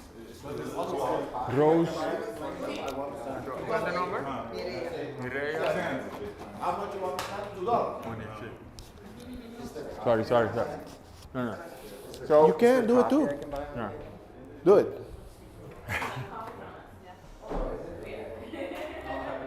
Because what happens is you create the QR code, he scans it. When you scan it, you then put the amount. So he's creating the invoice at the moment he's ready to send. Try it. We want to thank Citi for hosting us here. Monique, Mireia, Rose. And yeah, Citi is innovation and technology. Maybe Monique can say something. Monique, do you want to say something about Citi? We'll put your Let's do it. Click on mic on. mic on. Yes. Yes. So there. I want to say welcome and thank you all for coming to the Citi Cafe, as it's called today. I hear Ronnie say. So I hope this is the start of many interesting and fascinating topics to be discussed in this venue. And I hope you enjoyed. I hope you enjoyed your experience of your first Bitcoin transaction. And we've organized this workshop as part of the Innovation Week that we have this week. Every day we have another workshop. We are sharing videos with of other innovators and innovations on the island. We specifically chose to highlight some topics and some organizations that are not, every day in your face out there, very well known or very big necessarily, but that are important innovations for our future. So thank you so much, guys, for doing this. Our pleasure. They've been doing this for years. The Bitcoin experience. Let me just call it that. And so it's fascinating, but it's also important. I also wanted to share, while I have you, that I shared a registration list. There's one here and one there, so please sign it. And also, after the session, you have earned a digital badge with this session. Curacao Innovation Technology Institute and Mayo, Ministry of Economic Development, have a platform that's called Curacao Island of Learning. And on this platform, this is basically free for everybody to use and put their learning activities on the platform and issue digital badges for your learners. And so also you guys today, in participating in this workshop, you have earned a digital badge. So I have printed the QR code, so at the end of the session you can scan the QR code and get the digital badge. Yeah, and this just to add to that's it. Island. Curacao Island of Learning. Curacao Island. That's a site. We will have more events. Okay. And then you can register and then get notified of the latest events that are coming. And and not only here, it's also in Holland, Amsterdam, different places around the world. So if you're interested in something happening in Amsterdam, you can be notified. Maybe you can't be there, but at least you can participate. Yeah, it's an international platform. It's a network called Cities of Learning, and so Curacao is within that network, an island of learning. So it's very interesting. All kinds of learning activities on there, but also the opportunity to share your learning activities. On what platform is that? Is the Curacao site? It's called, it is the Cities of Learning platform. Okay. So It's a website or it's a Facebook or? No, that's the platform. So it was created by a company called Batchcraft. They got European funding, and together with a couple of countries, of which the Netherlands and Curacao were also part, they created this European platform. And so, a lot of cities like Rotterdam have their City of Learning. And so we have Curacao Island of Learning. There's more. We were the first island of learning. Before that, they only had cities and regions, and then they were like, okay, so maybe it's also good to have islands of learning. There are like 16 islands of learning.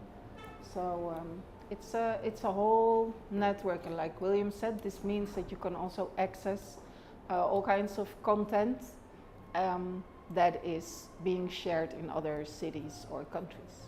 Is there a website? Maybe she's asking, is there a website you can register? It's the general website of the whole platform is citiesoflearning.eu, I think. And then the Curacao website is curacaoislandoflearning.cw. And that link is also on the handout. So maybe, I think they are on the table. Are they on that little yellow table under that laptop? Right now. Yes. Also go to Curacao. Those things.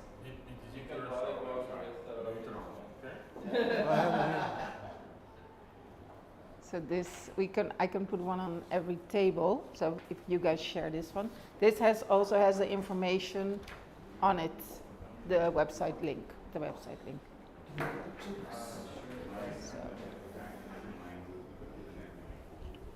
Anyway, if you can send me the link, if you have the link and send it to me it is on WhatsApp. It is actually really Curacao Island of Learning, all written out. Islands or island? Island of learning.cw. Yeah. Yeah. This is the one. All right, so here it is. This is a site so everybody wants to go to the site and register. I think we'll start the meetups. You know, I have the meetups. I'll put them on Meetup and put it here too. And by the way, don't think you're late to the Bitcoin revolution, because they say there are about 200 people now that are worldwide involved with Bitcoin. I think it will be half. Hopefully, the sound really good. Okay. People like here, they have like 10 addresses, so 10 wallets. So I think a lot of them are becoming double. You know, that we are ranked. Especially in the countries like Venezuela, Turkey, there's a lot of use of Bitcoin can contact us. Because they have a lot of high inflation over there. But the amounts they work with there compared to what we work with here are mostly they're very low. Let's say $100 or that kind of wallets. So we're still very, very early in the revolution that's going on, and believe me, in 20, 30 years, your children or your people will say, you were that at that time already involved with the BTC. Wow, I wish I was there. Believe me, because it's just the beginning of all the things that they are going to come. Yes, sometimes I tell people save Bitcoin for your child's university. You know, think of it as a very long-term investment. It's a vehicle for that. But I'll change topics just a little bit to share with people BTC Curacao, what we're about and what we're doing. So really, you know, it started just as informal nerds and geeks that were meeting up, that William was a community organizer on meetup.com, and we were on WhatsApp, and now we're on Signal. And then through those meetups, there were some business people on the island that started taking Bitcoin. The first one was the windsurfing school. There's a man named Ingmar who owns that business. And then in 2018, Ricardo de Freitas from Esperamo joined our meetups, and we had conversations with him, and he was already a Bitcoiner and into Bitcoin. And he had some technical questions on how to safely take the Bitcoin, at the cash register, where then the Bitcoins weren't actually there, it was deposit only, and that you couldn't spend it there, so he didn't have to worry about theft, which is a problem for a grocery store. And then from that, we were about 10 businesses in Curacao, and then I started a WhatsApp group quietly to help any businesses that wanted that. And then when COVID hit, it made sense to launch this as a more public platform to, get Curacao to speed up into digital payments, because we know due to the legacy financial networks that Visa and MasterCard is not an easy thing for us to integrate here, and it's not easy for us to take payments digitally without COVID hygiene problems and stuff. And then now with Bitcoin, you can just do it by email, by WhatsApp, without any sneezing on each other, so to speak, and without having to worry about Visa and MasterCard. So this is our homepage here, which we mainly focus on consumers and merchants. So we're trying to highlight here for consumers where you can spend Bitcoin on the island, which is actually 89 different stores. 62 of them have a location, and there's a pin there. We're also on an international mapping service, which is called btcmap.org. And they're finding the locations globally of all the places that take Bitcoin. And as volunteers, we update that map. And actually, if you look at their rankings, we're ranked very high. So Curacao, depending on if you rank it per capita or per square kilometer, we're either in the top 5 or the top 3 globally. So it can be a thing where we feel like, oh, we're in the Caribbean and we're behind. But this is the case where we're in the Caribbean and we're way ahead. Because when you talk to someone about taking Bitcoin, well, that's the guy who owns the shop. He's not like, let me talk to my manager, who's going to talk to the manager and the manager and the manager, and then someone will get an email in New York and say, we don't care about that Bitcoin thing, But here, it's just like, hey, it's a friendly island, and people want to show you respect by taking your form of currency. And then sometimes we tell them about the philosophy of Bitcoin, which is what you heard here today. But then also it's just well, be open to tourists coming here, because tourists don't actually have guilders in their pocket.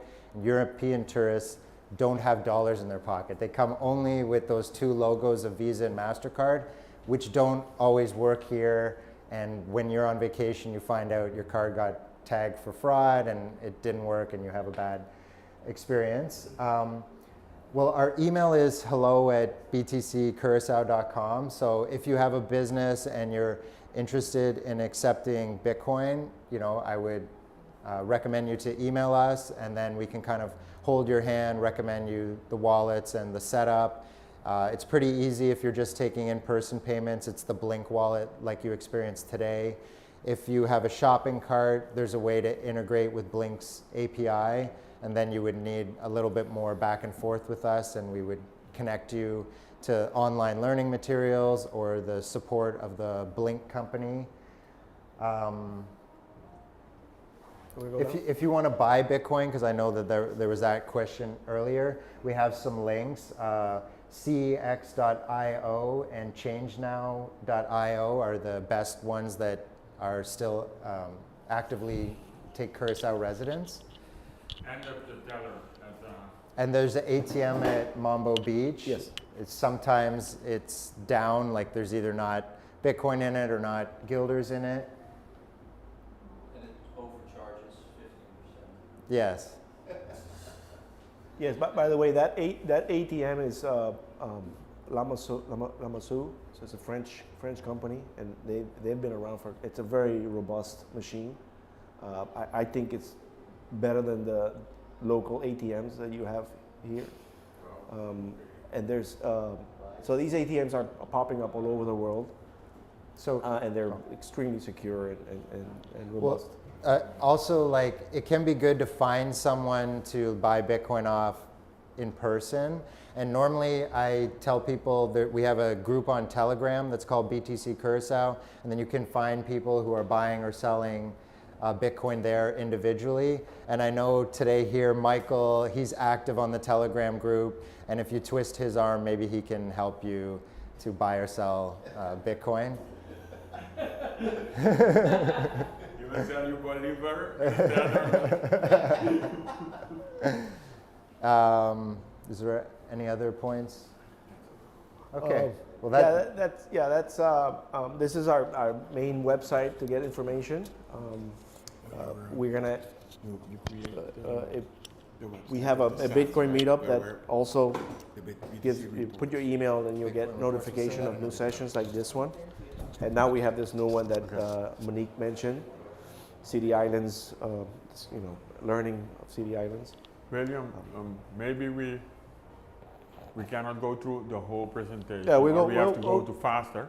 But you can show the link of that the person said, right? Yeah. Yeah, maybe we want to do question. Yeah, question and answer. What did you want to watch? Show here? Oh, live. Live? Make the screen bigger, maybe people can see. Make the streamer a little bit bigger.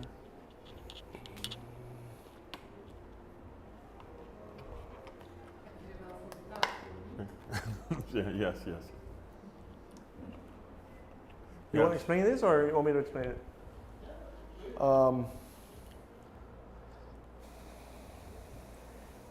So this is a website that explains what the miners are doing.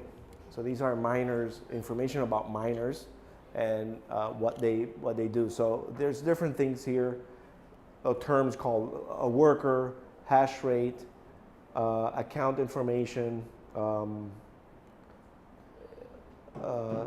total earnings, account balance, average per day, and then you have a hash rate, and that word comes up again, hash rate. So what is hash rate? What does that mean? And a hash rate here, that again. What this basically means, hash rate is, remember that we talked about that puzzle that these miners are doing? They have a way to measure this work that they're doing, and the way you measure it is it's a mathematical developers kind of a term called hash rate, and it's the amount of hash or power or work that they're doing, and they're measured in and this is the last 10 minutes, by the way. But it shows you the amount of hash rates William, in terabytes. What's the... Okay, see here, terabytes. So that's a term, that's a mathematical term, that it's 193 terabytes. And if you go out and Google what is a terabyte, you get into the realm of supercomputers. So supercomputers compute cycles to compute, solve problems, which is basically what this is doing. The miners are solving a very complicated puzzle. Go ahead. I think the easy way to think of it is like horsepower. So your car has 200 horsepower. Okay, yeah, there we go. Yeah. The horses in there, it's because we used to do the horse thing. So when you're hashing at home, it's like that's your laptop does 1,000 hashes a second, and here we're talking about like millions of horses. Perfect. It's a perfect example. Yeah. So these are horses, right? So a bunch of horses, the more horses you have. But anyways, the supercomputers, like an IBM supercomputer, does so many terabytes.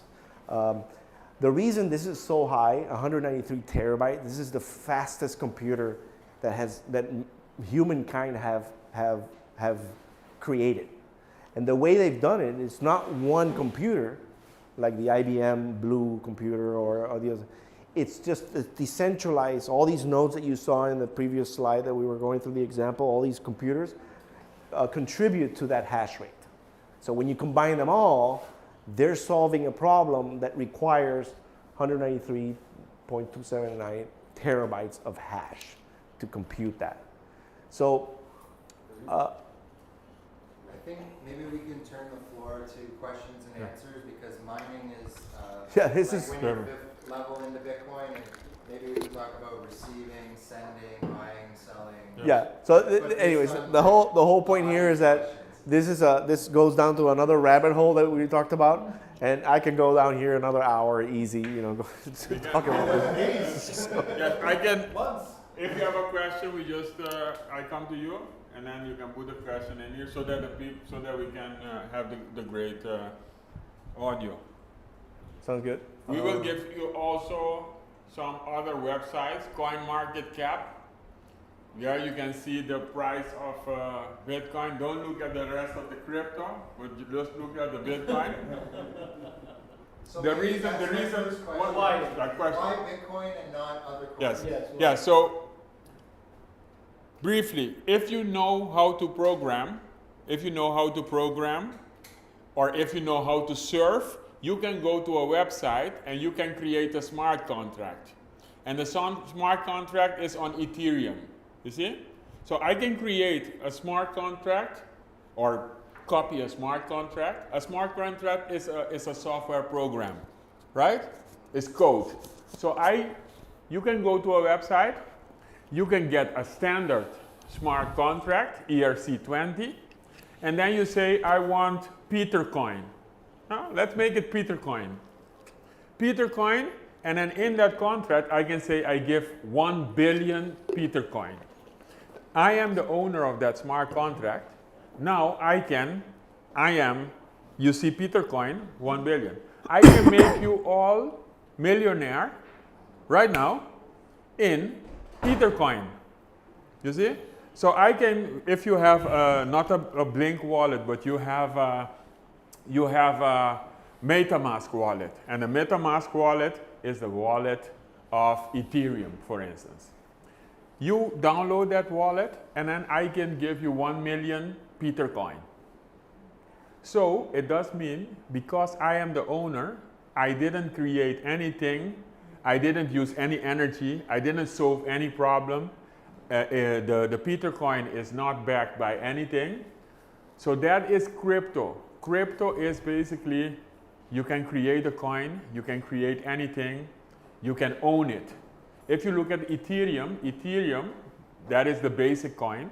ETH is basically, there is a corporation, there is an organization, and they are mastering that ETH. They can just say, we will increase the ETH. You understand? Now, in Bitcoin, like William told you, nobody can make more of it just like that.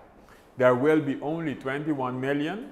Nobody can change the code, while in my smart contract, I can change the code.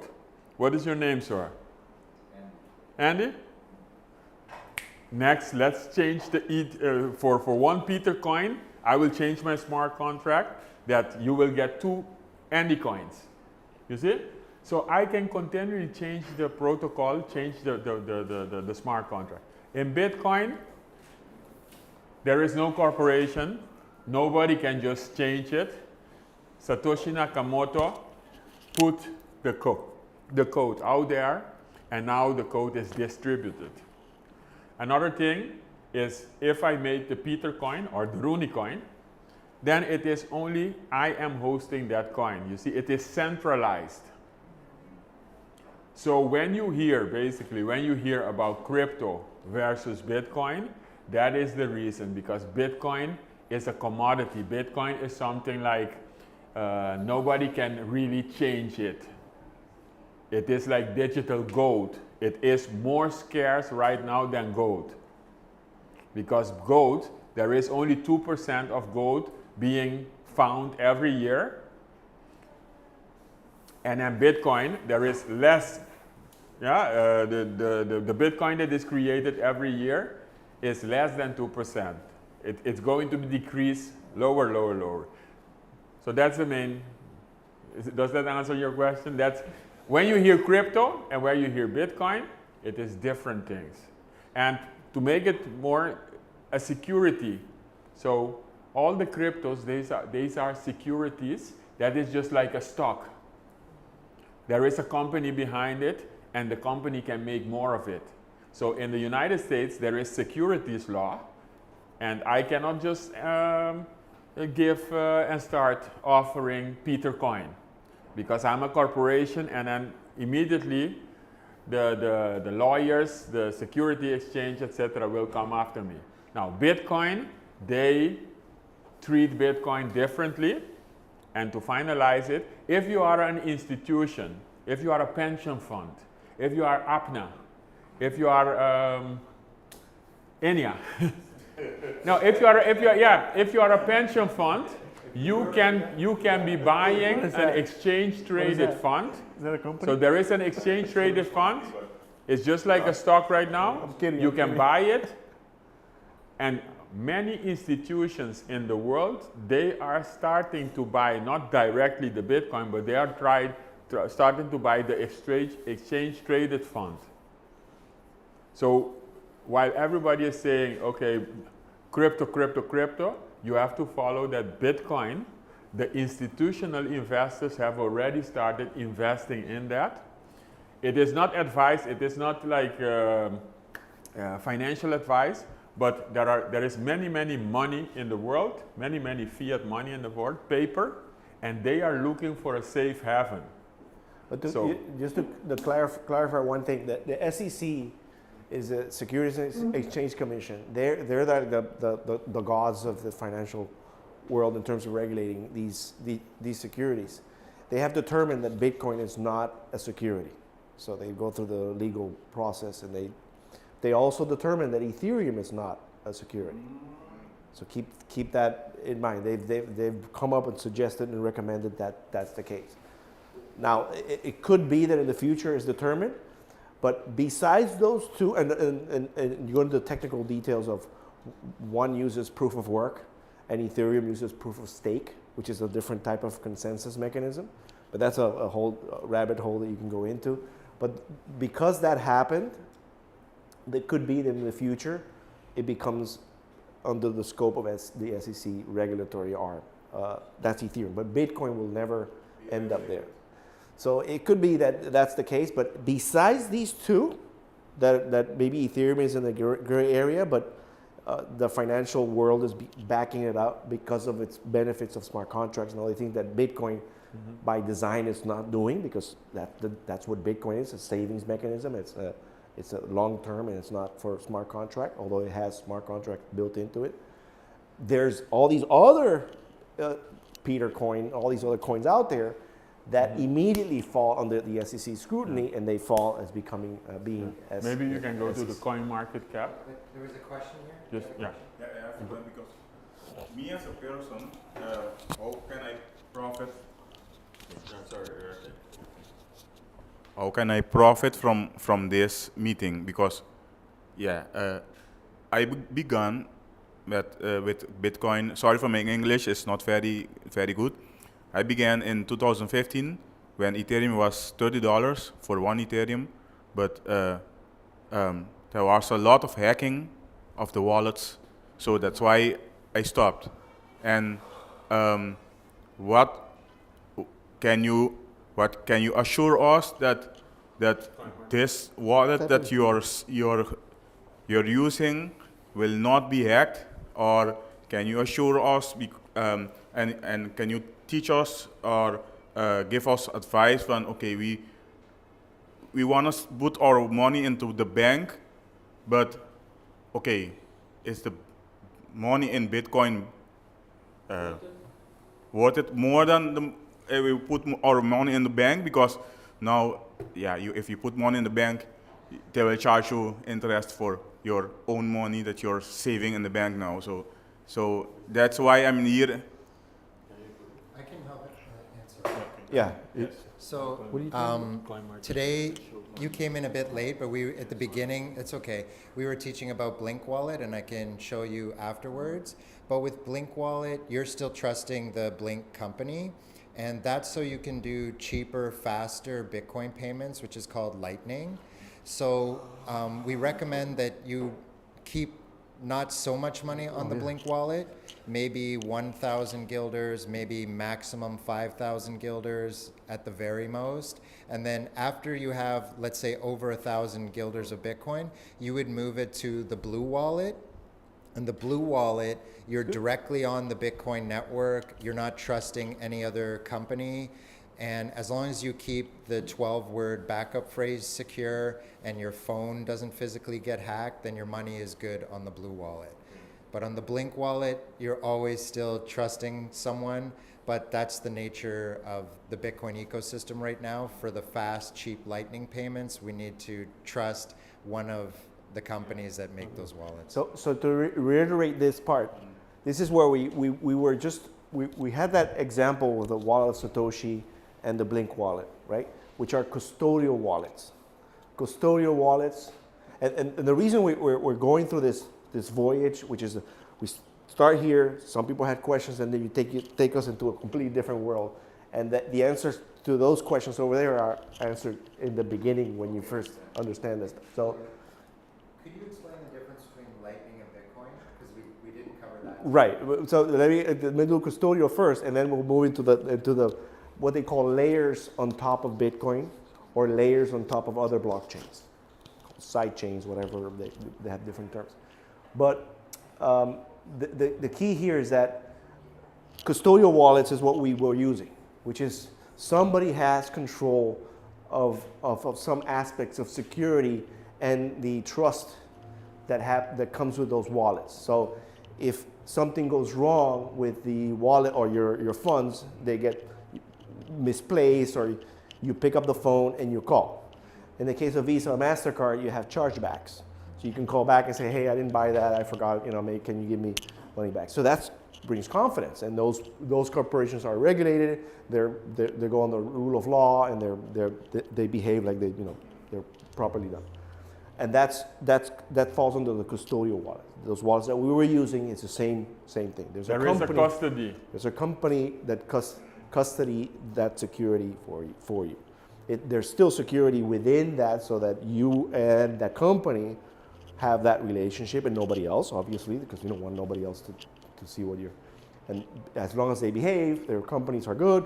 But if the company goes under or something bad happens, if the bank goes rogue, and you see that all over the different countries, there's corruption, that also could happen. Okay, that's custodial wallet. Then you move into self-custody wallets, or that's when you become responsible for those funds.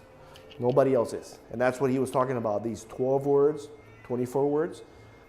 Think of that as a password. So when somebody says, I'm gonna remember a password, well, in the Bitcoin world, we call these 12 words or 24 words. They're English words, and there's so many because we want to make very complicated passwords that are readable by a human, basically. What that 12 words does, it takes that private key, remember that hand? So you had the hand that make the signature. Now you want to make this hand extremely, attached to your body. It goes to sleep every time you go to sleep. It never goes nowhere. Nobody can.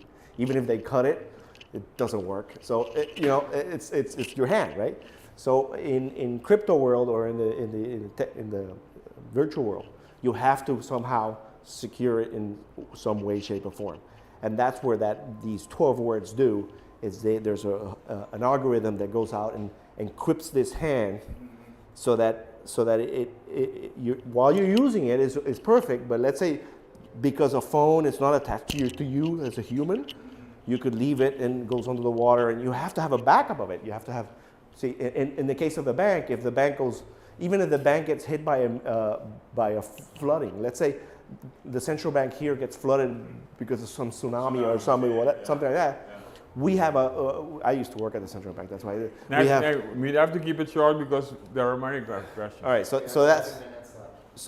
that's what that custody, self-custody it does. But it's still online? Your key is still...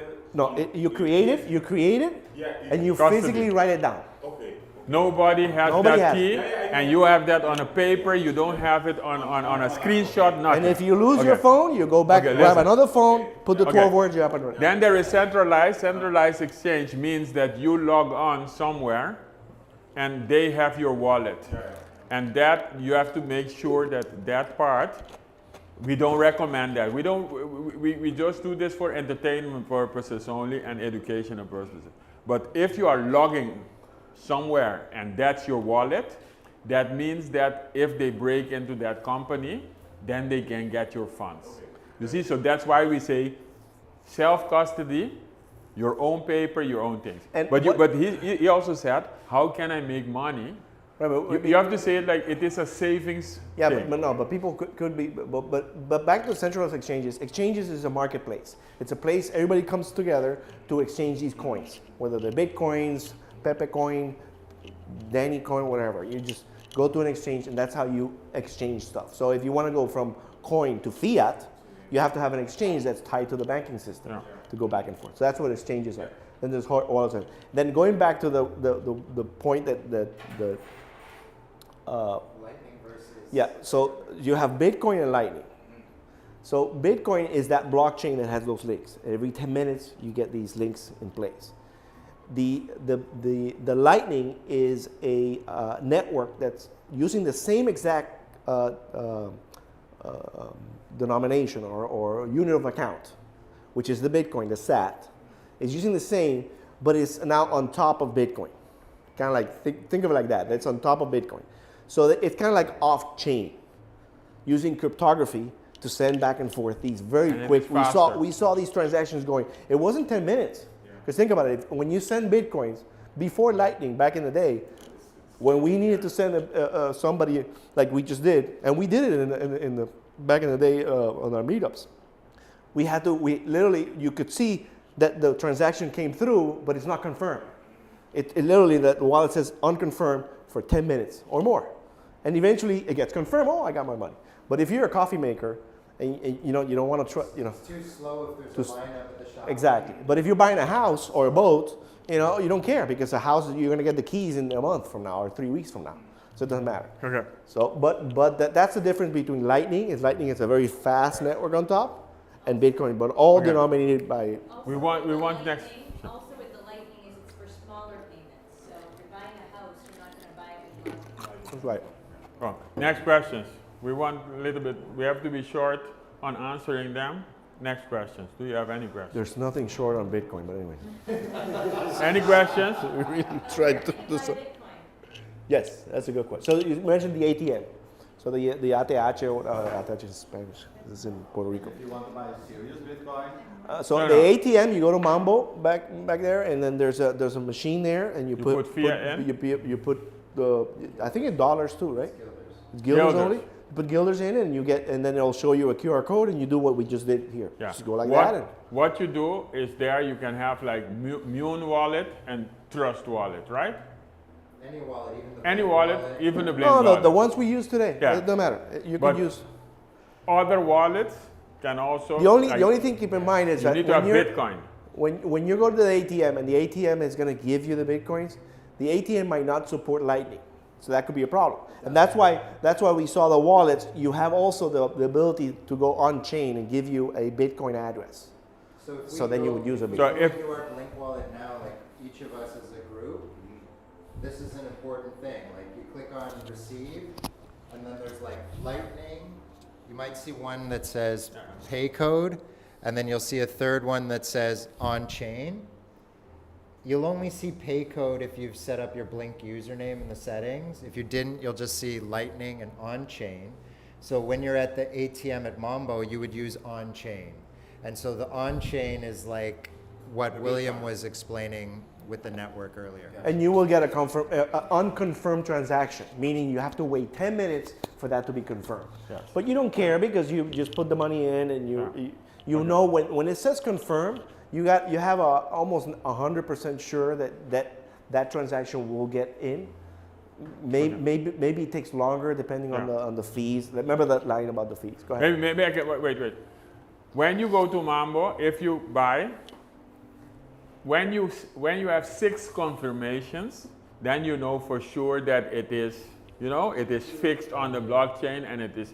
So one confirmation means one block. One block, yeah. And then the other 6 confirmations means that your transaction in that block is down there. And so after 6 confirmations, I'm saying, hey, I got my money. I got my hard money. Any questions? Yeah. This is a graphic representation of this process. So what's the question? On live right now. And Actually take me through that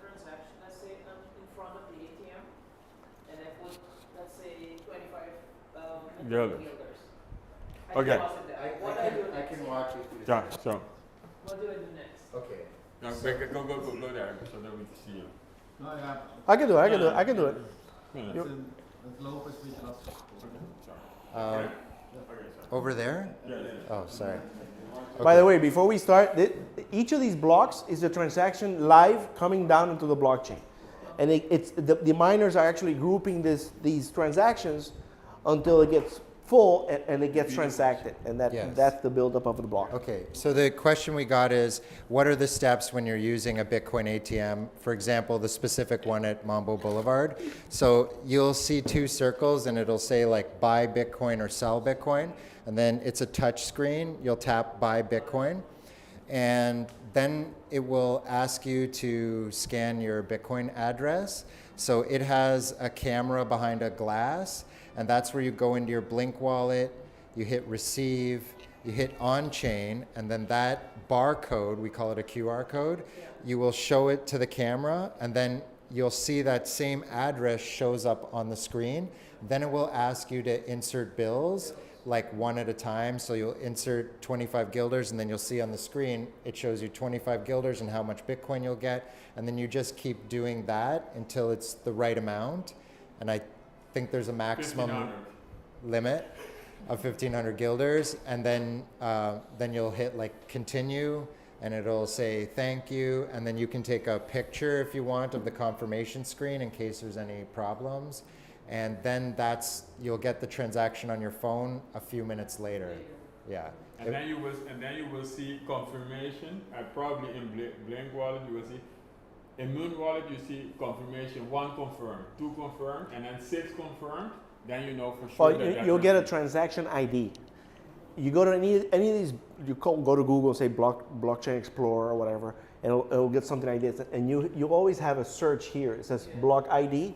You paste the ID there, and it'll give you information about the ID. So maybe I can do that. Well, next question. Right now, I don't recommend go to any ATM machine because the fees are sky. 10%. And the limit is Yesterday, 200 guilders. I had to send $125 to someone. The fee was $110, so I didn't do it. Okay. So where do they go then? I did another way.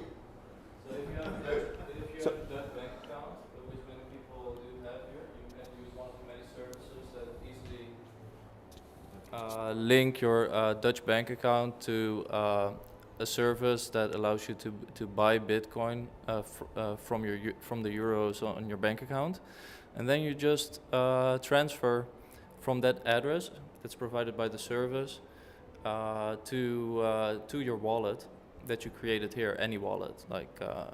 That's the best. So I'm using this one custodian service, and it just has a 1% fee on purchasing Bitcoin. That's called BitMyMoney that I'm using, but there are many other ones. And you can just buy Bitcoin easily and cash out easily as well to euros, and it's just way more affordable than the 15% fees of the ATM. What's the website? Because it's useful to share the ones that work for other people. BitMyMoney. BitMyMoney.com? Yeah. Referral code. Yeah. So you can, if you trust somebody, you know, from the BTC Curacao community, I could give you $100, 100 guilders, or you give me 100 guilders, and we can transact, and you can watch on the website what the Bitcoin, what the Bitcoin price is right now, and normally people ask a little bit, transaction. So there are also decentralized exchanges. So decentralized means it's not centralized on a website. It is just computers together. I have seen, for instance, I'm analyzing that. I've seen people go and they give you an Amazon card. So there is an Amazon card. If I want to buy Bitcoin, I can buy an Amazon card of $100 or $50, and I can say on that exchange, hey, I want to receive Bitcoin or sats, and I have the US Amazon card. You see, and then You type in the Amazon card, they will get the card, etc. Someone new, that's not the right. No. But I'm just showing different. So first, start with fiat. You can start with the BTC community. You can start fiat versus BTC, and then maybe William, you have $1,000. I need 1,000 guilders. Will you sell it to me? Sure, Is it possible? Maybe, I don't know. Maybe. Okay. Maybe You see, so it's just like that. It's just like. We don't always want to sell because we're waiting for a better price in the future. Yes. Good. But Okay. going back to this about confirmation, it has one confirmation. This Yeah. specific transactions. You can go to this website and take a look at the information about that transaction. When you go to a transaction, you know if it's confirmed, you got one, and that eventually goes to 6, 7, and then some. Yeah, we have to. So one question, and then we will ask Monique of Citi to say a few words, and then we close. Any questions? So F-E-E. before Monique comes up front, we want to thank you. We want to thank you for being here. We want to invite you for the next episode also, next month. Follow Citi and follow BTC Curacao. Join also the Signal. There is a Signal community of BTC Curacao. William will send you that later on. And in that Signal is just like WhatsApp, but we use Signal.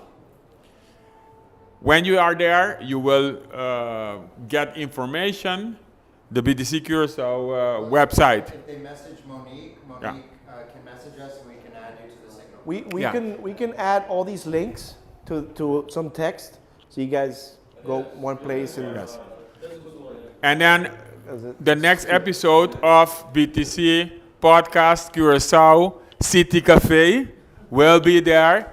Invite your friends and especially the businesses. I want to invite the businesses, the small businesses, even if you are a consultant, etc., and the youth. If you are the youth, if you are the BTC Curacao, if you are the youth and if you are small business, make sure that you join the digital decentralized finance rails, because things are going to change and things are going to move. So Monique. And try to keep it simple. This is very complicated stuff. Keep it simple. When I mean keep it simple, that crypto versus Bitcoin makes it a lot simpler if you're on Bitcoin side. And just focus on that. And then when you're confident to move to the next step, then you go to the complicated, less simple stuff. That's my 2 cents. I will ask afterwards, after we finish, I will just want to briefly, like 1 minute, give all of you an opportunity to say what you want, and we will put a green screen on, and we will just ask you what you found about it. That's good for our promotion later on, and also feedback. If you want to help us with that, that would be good. To be live on the internet, would run. Yeah, no, yeah. we will just ask you like what were you thinking? What was your knowledge about Bitcoin before, and what was this experience? And you can do it in Dutch, you can do it in English and whatever, okay? So, even if in pavimento. So if you want to participate on the green screen, and behind the green screen we will put a beautiful logo later on. Whatever you want, you can maybe right? You can pick your background. Well, that's it. Okay. And then next time there will be a BTC Curacao podcast neon light outside. And we are looking for sponsors for doing that. So if you have any sets, you can sponsor that on our website by buying that. Okay. So. Thank you. Okay. I'm going to keep it very briefly because we're already 5 minutes past our time. So I just wanted to very briefly look at this from another angle. Apart from my personal interest in Bitcoin, Citi's interest was sparked mostly by the possibility for local businesses to be able to accept payments. Because if you are a local business owner, you know that it's very hard and expensive to receive online payments and get them on your local bank account. So this is another way which opens, I think, a lot of doors for local businesses to be able to receive online payments. So this is why, we are very interested in this and hope to, like Rooney already said, to expand more on this and organize more concrete activities for small businesses on how they can use this and how their business can benefit from this. Also, we are a non-profit, so we are also looking to see how we and other non-profits can maybe accept Bitcoin donations. So we're also looking into that. This is basically, what our interest is in this. More to come, like Rooney said. So keep an eye on BTC Curacao, the Citi Facebook, Citi website, Citi social media. It's all citi.cw. So I would like to thank everyone for coming and a big round of applause for these guys. Thank you. And thank you to Roos also. Yeah. Online. But we'll have the links in the presentations on, we'll distribute them. Yeah, and remember please to scan and get the digital badge, because even if you might not really need a digital badge, for us it's good to, try out this new platform and see how it works. So we would really appreciate it if you would scan and get the digital badge. Thank you. It's any testimonials, any Oh, feedback? that's a new one though. Yeah, thank you. Thank you. Here is your mic. What happened to Coinbase? Coinbase? You know about Coinbase? Yeah, I have an account there. I do business all the time. But it went down for Oh, yeah. Technically, it went down. Thinking, no, regulatory. No, yeah, it went down. Yes. Yes. It did go down, and that explains the centralized exchange. So when you buy Bitcoin.